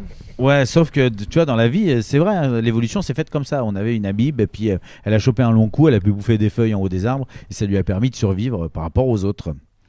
Donc, on commence par défausser une de nos cartes face cachée qu'on met au milieu. Et ça va donner de la nourriture à l'ensemble du groupe. Quand on va tout dévoiler, on saura combien de bouffe on a pour tout le monde. Et puis ensuite, on va pouvoir poser des cartes et faire évoluer donc nos créatures. Chaque créature peut connaître jusqu'à 3 cartes évolution sur elle. On pourra ensuite les changer, c'est-à-dire que si le trait de caractère volant ne nous intéresse plus, on le défausse pour lui mettre autre chose à la place. Quand les joueurs ont terminé cette phase, on va révéler, donc, comme je l'avais dit, les cartes qui sont au milieu. On verra combien de nourriture sont pour tout le monde et puis on va s'en servir pour nourrir toutes nos espèces. Plus nos espèces sont différentes, plus on va pouvoir piocher de cartes, donc plus on aura de choix. Et plus nos espèces sont nombreuses et plus il va falloir les nourrir. Si on ne peut pas nourrir nos créatures, elles meurent, les espèces meurent. Et puis voilà, et à la fin, il faudra avoir le plus grand nombre d'espèces, le plus grand nombre de créatures, en sachant que, bien sûr, là, je vous parle du trait de caractère herbivore, qui est celui qui est commun à tout le monde. Donc on va aller manger ces feuilles au milieu que tout le monde aura mis en commun. Mais peut-être qu'on pourra faire évoluer nos créatures en carnivores, et du coup, on va pouvoir aller attaquer les copains en leur bouffant des espèces, parce que la nourriture sera plus facile à choper. Ça me fait vraiment penser aux jeux vidéo sport. Alors oui, quelque part. Oui, ouais. Sauf que dans Sport, on commençait en tant que cellule, puis on allait phagocyter un petit peu les trucs qu'on voyait, puis on attrapait, moi j'ai des cornes, des pseudopodes, je suis un peu plus gros, un peu plus rapide. Exactement, sauf que là, on part vraiment du principe, tu vois, on a un petit carton population et taille, et c'est ça, une espèce, 2 espèces, 3 espèces, donc c'est les cartes qu'on va poser. Et on va pouvoir jouer avec la population, la taille, mais on part quand même sur des espèces. On part pas d'une cellule, quoi. Ouais. On part de dinosaures plus. Oui, ou de mammifères, d'animaux complets et accomplis, quoi. Exactement. Et puis après, on va pouvoir lui mettre, tu vois, la carte embuscade. Si on la met, ça fait -3 nourriture, donc ça va pourrir les autres, mais ça va nous pourrir plus Pikachu nous aussi. Qui devient Raichu, quoi. Mais voilà. Si on la met sur une de nos espèces, ça permet d'ignorer la carte trait cri d'alerte lorsque ma créature attaque. Cri d'alerte va pouvoir, en cas d'attaque de carnivore, prévenir les autres, et donc on va être moins sujet à se faire attaquer. Avec embuscade, on peut plus facilement attaquer. Et est-ce que quand on a créé l'humain, on jette le jeu ? Quand on a créé l'humain, c'est qu'on est arrivé au summum. On jette le jeu. Non, on a foutu tout le reste en l'air. Ça détruit toutes les autres espèces, en fait. Ouais. Et donc voilà, et à ce jeu, donc Évolution va pouvoir venir s'ajouter.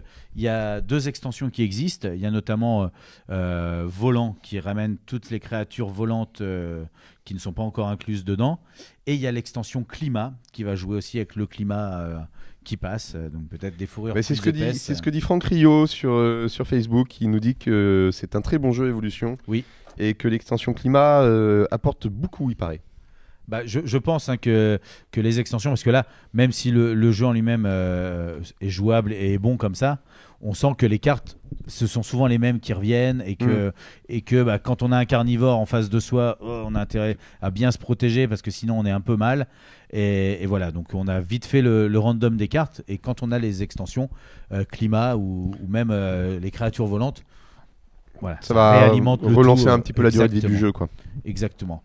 Mais vraiment, en très bon jeu. Si vous êtes fan de dinosaures ou fan de génétique, simplement, c'est un très très bon jeu que je vous conseille. Évolution. Merci Alex. Merci Alex. Mais de rien. Alors, on l'avait annoncé tout à l'heure en début d'émission. Le jeu Les Papates que tu as ramené, Nicolas. C'est un jeu où tu disais, c'est des créatures de la savane, des animaux plutôt de la savane, qui vont aller boire à la rivière. Exactement. Donc ils laissent leurs empreintes, comme ça, dans le sol, au fur et à mesure de leur avancée. Et bien Talmo, il s'est penché sur le fait que ton jeu pouvait peut-être être réadapté. Oui, rethématisé. Mais peut-être, Nicolas, tu as pensé à d'autres thèmes lors de la conception du jeu ? J'y ai pensé pour la version intérieure, éventuellement. Alors, il y a eu des réflexions pour essayer de trouver le thème qui pourrait aller avec la table ou l'intérieur. Il y a eu les domestiques ou autres, mais je suis vraiment resté dans le monde animal. Dans le monde animal, ouais. D'accord. Je me suis pas amusé à faire autre chose. Moi, l'avantage que je vois dans l'esthétique de la savane, c'est que d'une part, ça parle à tout le monde. Quelle chambre d'enfant n'a pas accueilli un poster avec des girafes ou des choses comme ça, et des livres d'enfants encore plus. Les animaux d'Afrique, c'est une vraie culture qu'on nous inocule dès le berceau. Ça permet aussi de jouer des grands animaux. donc d'avoir des grands palais, et ça évoque bien le format extérieur. Parce que moi j'avais pensé éventuellement, que feraient les 1000 pattes si c'était les papates si c'était 1000 papates, des insectes. Ça ferait beaucoup trop de palais à éditer. Oui, mais beaucoup plus petit. Beaucoup plus petit. On s'approcherait Format capsule de bière, là. d'un tas de fumier, par exemple, ou quelque chose comme ça. Et puis, qu'est-ce que j'avais ? Oui, on jouerait des acariens, des vers, on les enverrait vers le compost, mais c'est peut-être pas très vendeur non plus. Peut-être pas. Donc, je suis allé voir du côté des licences. Alors, tout de suite, c'est très à la mode Game of Thrones. Est-ce qu'on peut adapter les papates avec Game of Thrones ? Ah bah oui, il suffit de mettre une famille par Voilà, papate. Et les hop. Lannister, les Tyrell, aidez-moi, comment ils s'appellent, les voilà. dragons. On s'approche d'où ? On s'approche du mur. Bah, du trône. Ah, Ou on pourrait du s'approcher. trône. On s'approche du trône de. On du s'approche trône. du trône. On s'approche du effectivement. trône et derrière c'est le mur. Et derrière, Et c'est alors, le mur, hein, c'est il ça. faut Ouais, ah oui, c'est ça. On Et se fait derrière, bouillir au c'est fur le et à mesure mur qu'on et on avance. balance. Voilà, les bananes, on les remplace par des marcheurs blancs. Ça C'est peut même marcher. si- Il ça faut, marcherait bien, il ça. faut avoir la licence. Hein. C'est plus compliqué peut-être. Voilà. Non, moi je connais quelqu'un qui connaît quelqu'un en fait. Donc, Euh, on peut en parler. bon, on est bon. C'est pas sûr. Georges Martin. Georges Jacques. Martin. Pour rester dans les dinosaures, je me demandais si la licence Jurassic World pouvait être obtenue également. Alors, on Là, pourrait oui, c'est jouer. plus facile. Ouais, hein. On peut jouer différents dinos. La rivière, c'est toujours la même. Et les bananes, là, je pense que j'ai une bonne invention. Tu remplaces par des météorites. Ils sont. Ouais. C'est vrai qu'on y a pensé dans le monde des animaux, on a pensé aux dinosaures aussi. Hein. D'accord. Mais c'était la limite où aller et Ah oui. parce qu'il y a un but qu'il ne faut pas dépasser. Voilà, c'est ça. En fait, il faut différentes Ça familles. valait. C'est ça. Il faut un objectif Ouais, qui ne doit pas être dépassé, comme tu dis. Et il faut des obstacles en plus. c'est ça. En plus des autres animaux, je veux dire. Mm. Parce que les autres animaux sont déjà des obstacles. Donc, alors moi, je voulais repolitiser, enfin, le mettre dans le monde politique. Je me suis un petit peu creusé la lélette pour essayer de trouver quelque chose qui tient la route. Et effectivement, je pense qu'à l'heure des gilets jaunes et du grand débat, on pourrait jouer les différents ministères qui vont essayer de s'approcher d'un rond-point sans jamais le toucher. Parce que, non, faut pas se compromettre. Hein. Et puis, à la fin, le handicap qu'on jetterait à ces hommes politiques, à ces ministères, ce serait des petits Alexandre Benalla. Ah, oui. Qu'est-ce que vous en pensez ? Que ça marche. Pourquoi pas, Ça marche, hein. mais tout le En monde général, jouerait le jeu de non, il m'a pas touché, c'est pas vrai. Puis Ouais, le temps c'est qu'on prouve qu'il a vraiment touché tout le monde. Et le Benalla, il serait censé être lancé sur le rond-point.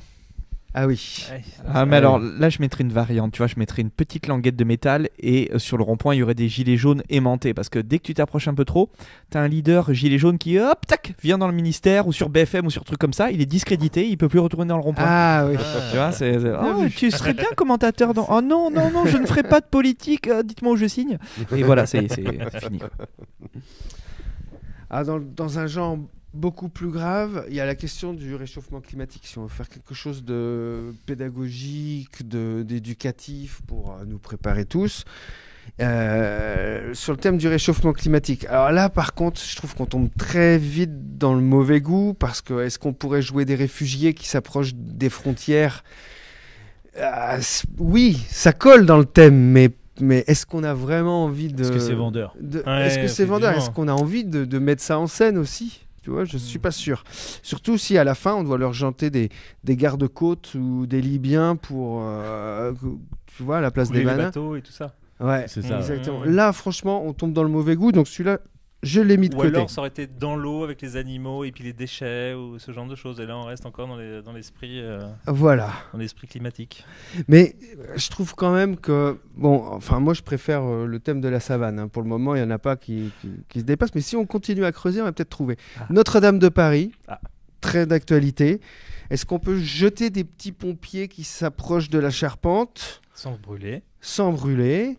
Et à la fin, par contre, j'ai rien pour remplacer la banane. Là, je trouve. Bah, si tu creuses beaucoup à Notre-Dame de Paris, tu peux tomber sur un os. On peut jeter Ça peut être un des os. petites flammes ou je sais pas. Non, mais après c'est le public qui dit oh les pompiers ils ont pas vraiment fait comme il fallait. Donc Ah, ça peut être des pions audimat. Voilà, des pions audimat. Ah, si, c'est pas mal. Il y a un thème qui m'a semblé bon, mais allez-y, hein, si vous vous en voyez, n'hésitez pas. Hein. C'est le thème du policier, du roman policier. Donc nous, on fait notre enquête, on est des petits policiers, on va s'approcher du meurtrier, on va dire. Et puis, pour remplacer la banane, je pense que des mini donuts en bois, ce serait du meilleur effet, quoi. Hein, tu vois, le truc qui va handicaper un petit peu le policier dans son enquête, parce qu'il va faire une pause supplémentaire, ou il a mangé trop de les donuts, donuts, il ça ne peut pas roule. courir, et puis ça roule, etc. du palais. Donc là, sur le policier, je trouve ça pas mal. Et puis après, il y a les grands thèmes, alors la science-fiction, médiéval, fantastique. J'ai pas vraiment trouvé que c'était pertinent, à part historique.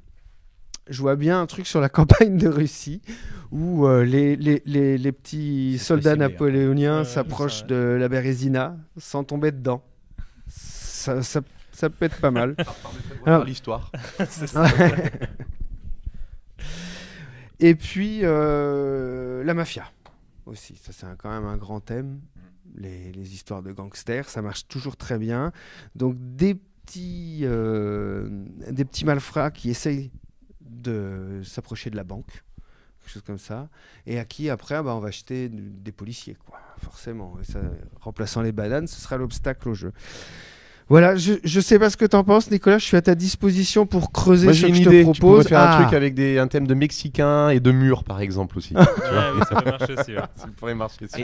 Pour une relocalisation aux États-Unis. Qui est là pour tirer dessus. Ouais, Et voilà. un petit truc années 70, hippie, où t'as le Nirvana, quoi. Tu dois t'approcher du Nirvana oui. sans tomber dans l'overdose juste Et derrière. après, tu quoi. jantes Tu des les- tu petits leur jettes LSD, des choses timbres comme ça. postes avec des extasies. voilà, des timbres avec des Ceux-là, ils cols sont marrantes éliminés. derrière. Ouais, Voilà, mais on va on peut mon- décliner en tout ce que l'on veut. Hein. Moi, je voyais bien un truc avec des porn stars, justement, mais je voyais pas ce qu'on pouvait leur lancer. Donc, je me suis arrêté là. Alors, il y a moyen de les avoir vierges, les palais, et on imprime nous-mêmes notre. Il y a un set de fabrique de tampons.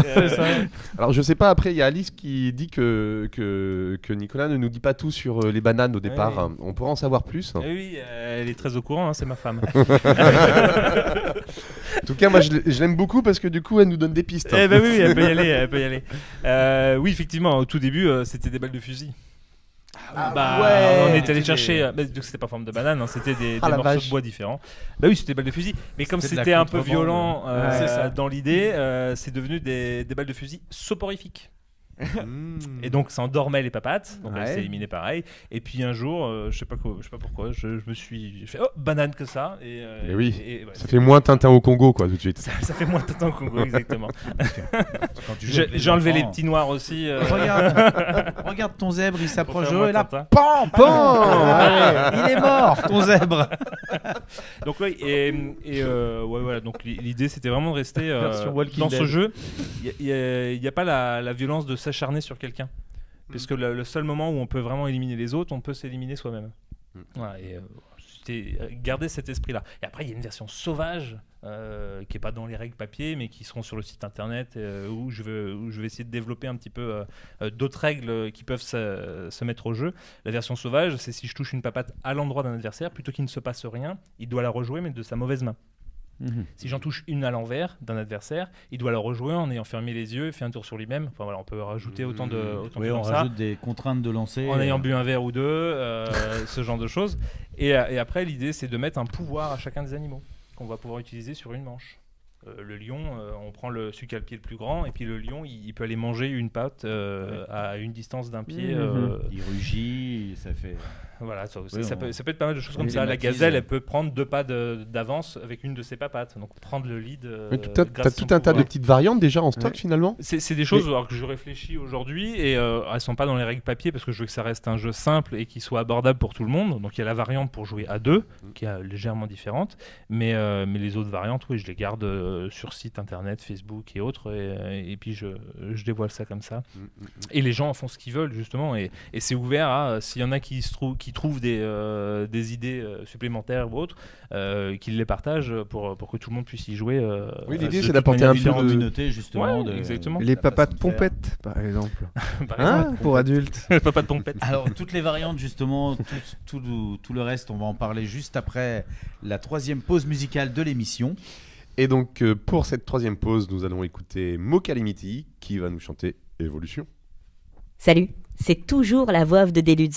Bon, là vous commencez à avoir l'habitude, à la place des pauses musicales pendant le live Facebook, c'est moi qui interviens pour vous parler de l'émission et vous dire que là, il reste très peu de temps avant la fin de l'émission de ce soir, mais vous pouvez continuer à commenter sur le live Facebook, à poser des questions, et nous, on les lira à l'antenne, et si on peut, on essaiera d'y répondre. Mais si vous manquez l'émission de ce soir, n'hésitez pas à nous retrouver sur les différentes radios, et puis dans quelques jours, en podcast sur SoundCloud, iTunes et Spotify, en cherchant tout simplement des LDP 56, des Luds et des plumes. Voilà, si tout ça n'est pas très clair, tout est récapitulé sur notre site internet www.deluds.com. Deluds, ça s'écrit D-E-S-L-U-D-S, tout simplement. Je pense que vous avez toutes les informations nécessaires au bon déroulement de l'émission et pour la retrouver très prochainement en podcast.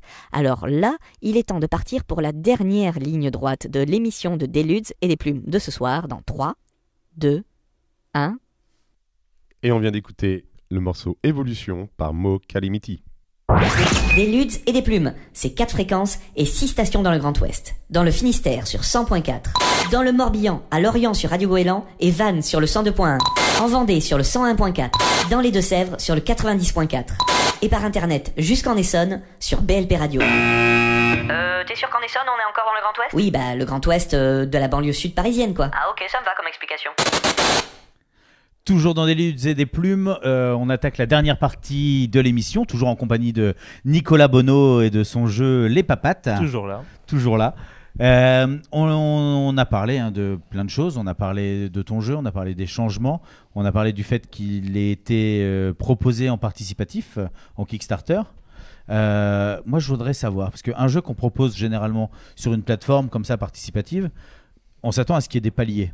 Oui. Des choses, des cadeaux, et donc sur un jeu comme Les Papates, qu'est-ce qu'on pouvait proposer?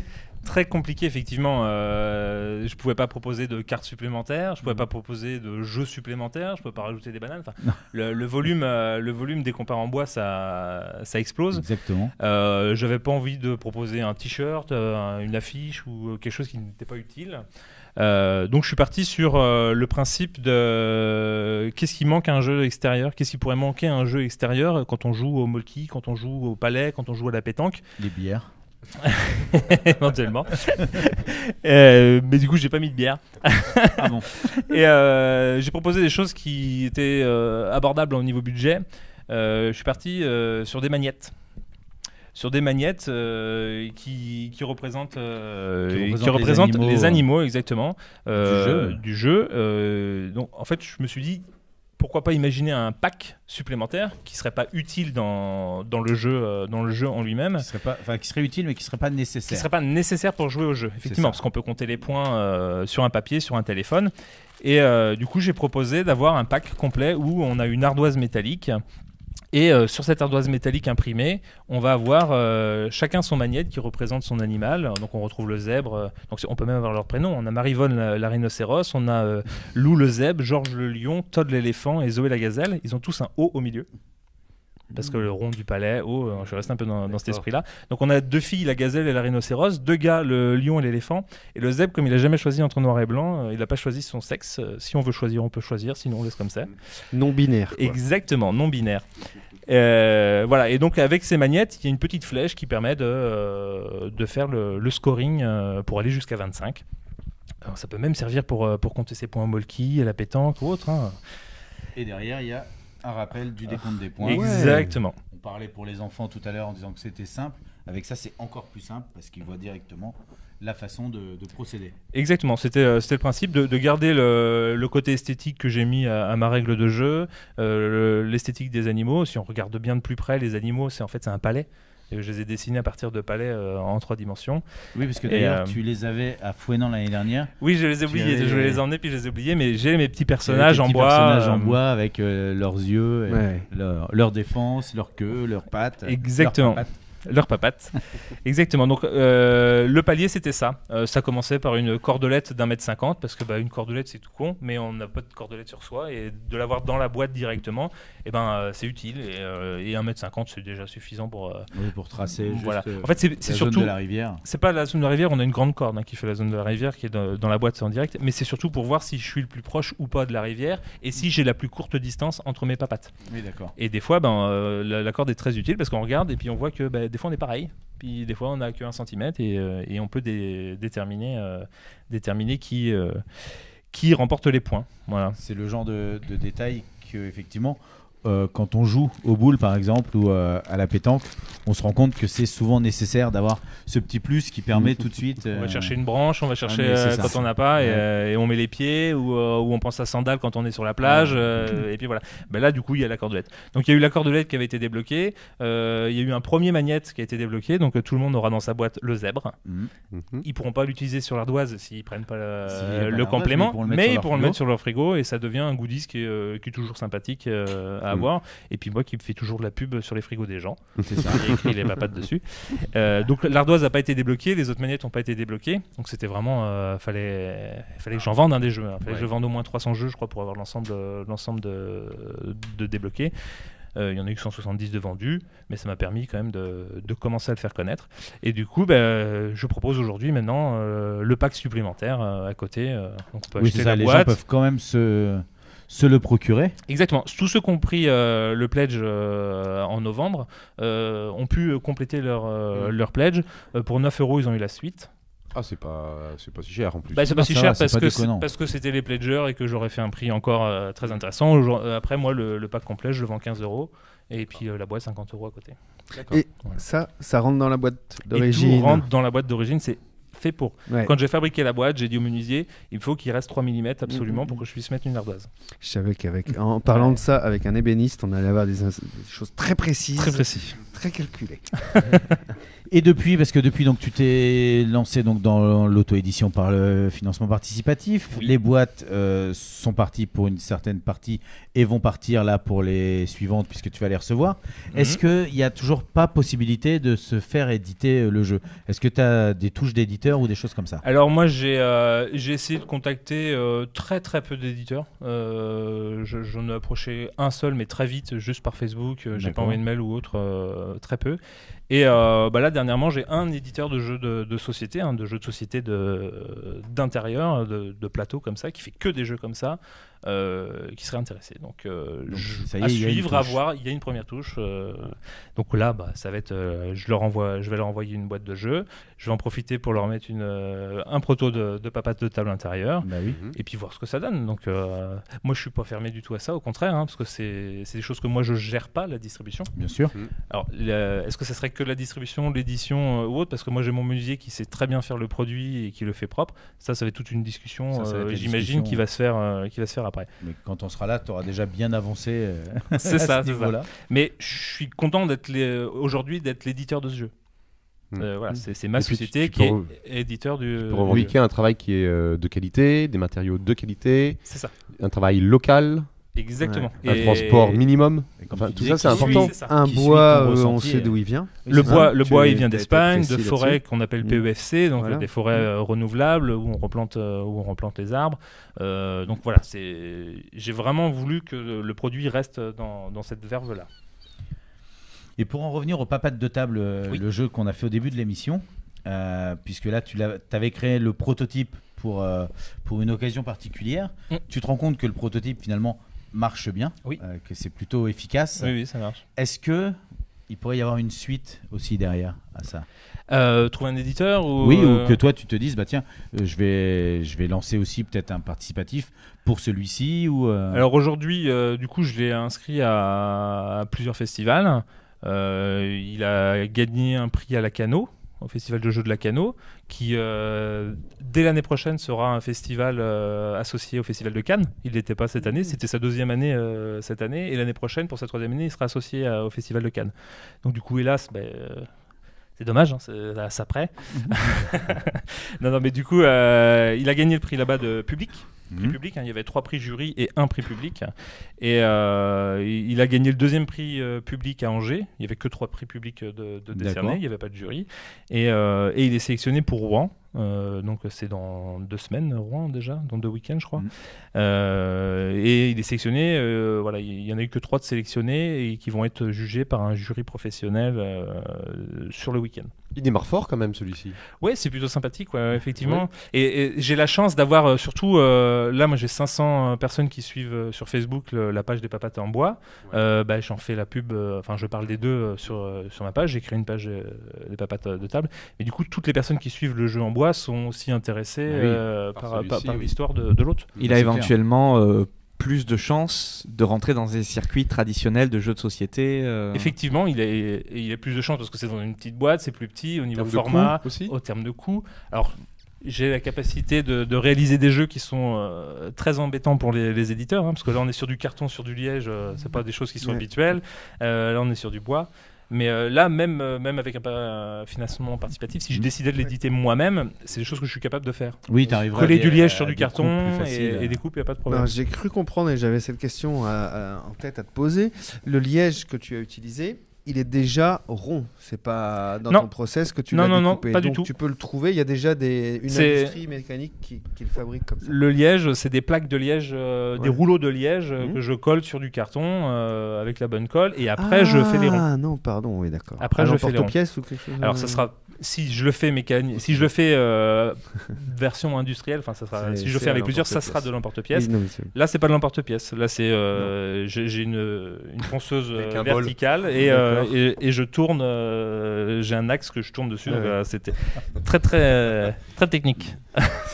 C'est très artisanal. Très artisanal, mais ça donne un résultat qui est plutôt propre, donc c'est plutôt agréable. Et suite à tout ça, après les papates en bois, les papates de table, est-ce qu'il y a des nouvelles idées? Est-ce qu'il y a des choses encore qui émergent et où tu te dis tiens j'ai des nouveautés Les papates m'ont permis de montrer mon jeu sur Angers et d'intégrer le bocal, donc, qui est le bureau officiel des créateurs angevins ludiques. Donc je suis devenu un agité du bocal depuis septembre dernier. D'accord. Et grâce à ça, en fait, on réfléchit ensemble, on pense, on essaye d'aider les autres et ça donne des idées, des envies d'aller plus loin, de faire d'autres jeux. Parce que les autres du bocal sortent des jeux aussi qui sont aussi très intéressants, qui mériteraient d'avoir un coup d'œil d'éditeur assez rapidement. Et du coup, je n'ai plus 2 jeux. J'en ai 4. Et donc le jeu suivant que j'ai créé, c'est des cartes. J'allais demander, est-ce que on reste dans le bois Non, ce sont des cartes parce que du coup, un éditeur, il voit plus facilement le truc. J'ai un jeu qui s'appelle Battle Food Truck qui est en peaufinage, on va dire. D'accord. En équilibrage encore. Ouais, il y a encore quelques petits équilibrages à faire. Donc on est dans une ville où le maire a décidé de rajeunir un petit peu son offre culinaire et de faire venir un food truck dans le village. Mais le village n'est pas très grand. Donc la place du village, il peut faire venir qu'un seul food truck à la fois. Donc on va faire une battle entre tous les food trucks qui sont intéressés. On va faire une journée où le public va décider quel food truck ils veulent. Donc il y a un burger, un pizza, il y a un tacos et puis kebab. Un végétarien j'ai mis. Mais on peut jouer à 6 éventuellement. J'ai pensé, il peut y avoir du kebab, du chinois. Enfin voilà, on peut faire de multiples. Voilà, et on se bat. En fait, on cuisine et on va proposer. Il y a 3 tables au milieu et on va proposer aux tables nos menus. Et selon la table qu'on va avoir, la plus difficile à avoir, c'est la table 3, selon les cartes qu'on a en main, parce qu'on a tous notre deck en main. Et la table 1 va me rapporter 1 à 3 étoiles sur une application culinaire, la 2 de 2 à 4 étoiles, et la 3 de 3 à 5 étoiles. Et entre-temps, il y a un maire, on va avoir des cartes pour faire une action maire, qui nous permet d'aller emmerder les autres, parce que le maire, il va aller vérifier nos plats. Contrôle sanitaire. Ouais, c'est un peu contrôle sanitaire, l'idée du contrôle sanitaire, qui va peut-être changer. C'est peut-être plus un maire gourmand et qui va venir bouffer nos menus s'ils sont super appétissants, plutôt que de faire du contrôle sanitaire. Donc voilà, c'est tout ça qui est à équilibrer, c'est l'activation du maire. Il y a du jeu à venir autre que le jeu en bois. C'est ça. Pris dans le jeu. Il y a un petit jeu de pichenette quand même aussi, un pichenette sur table. Et ça, c'est mon fils qui l'a inventé. Mon fils qui a 10 ans, à un moment donné, dit Papa, j'ai envie de faire un jeu. Et donc, il est venu dans mon bureau et il a pris. J'avais une boîte avec plein d'objets et tout ça. Il a pris des billes, il a pris des palets, il a pris des meeples. Et puis, il est parti. 15 minutes après, il fait Bon, c'est bon, j'ai trouvé mon jeu. Il me le montre, je fais c'est bien ça. C'est bien, ça manquait de thématique et autres, donc je travaille un peu là-dessus, sur la thématique, j'essaye de le travailler avec lui, mais bon, lui maintenant qu'il a fait son jeu, c'est bon. donc j'essaye de faire évoluer ce truc-là, mais ça marche très très bien, donc on voit c'est plutôt sympa. Que la suite est assurée en tout cas. Merci à toi pour nous avoir présenté donc les papates de table et pour les papates la version extérieure. On arrive à la fin de l'émission malheureusement, donc beaucoup trop rapide. Beaucoup trop rapide. Alors juste pour vous qui nous suivez, sachez que il y a le salon du jeu et la nuit du jeu le samedi 27 avril 2019 à la salle des fêtes de Pleuhermel. Donc il y a beaucoup de choses, du jeu de plateau, de l'escape game, du maquillage, murder party, rétro gaming, animation Lego, expo, jeu de rôle. Voilà, et ça c'est juste à côté de chez nous, donc on aime quand ça se passe pas trop loin non plus. Et sinon, à Cloars-Carnouët, il y a aussi Ludocéan, le festival du jeu, du 9 au 12 mai 2019. C'est leur première édition. Donc, allez-y aussi pour qu'ils aient du passage et qu'ils puissent faire une deuxième édition. Le jeudi et le vendredi de 18h à 23h, le samedi de 10h à 23h et le dimanche de 10h à 18h. Nous, on va se donner rendez-vous dans 15 jours. On vous fait des gros bisous. Merci Nicolas d'être venu à l'émission. Merci de m'avoir invité, ça fait plaisir. Merci. On peut retrouver toutes tes infos sur les papates, sur Facebook. Alors là, je viens de rouvrir le site internet lespapates.fr et sinon après c'est la page Facebook Les Papates. Les Papates, ça se trouve facilement. Merci Talmo, merci Yann, merci Damien. Merci à vous de nous suivre. Et on va se quitter en musique. Merci Alexis et on va se quitter avec Molly Johnson qui nous chante Red Cardinal.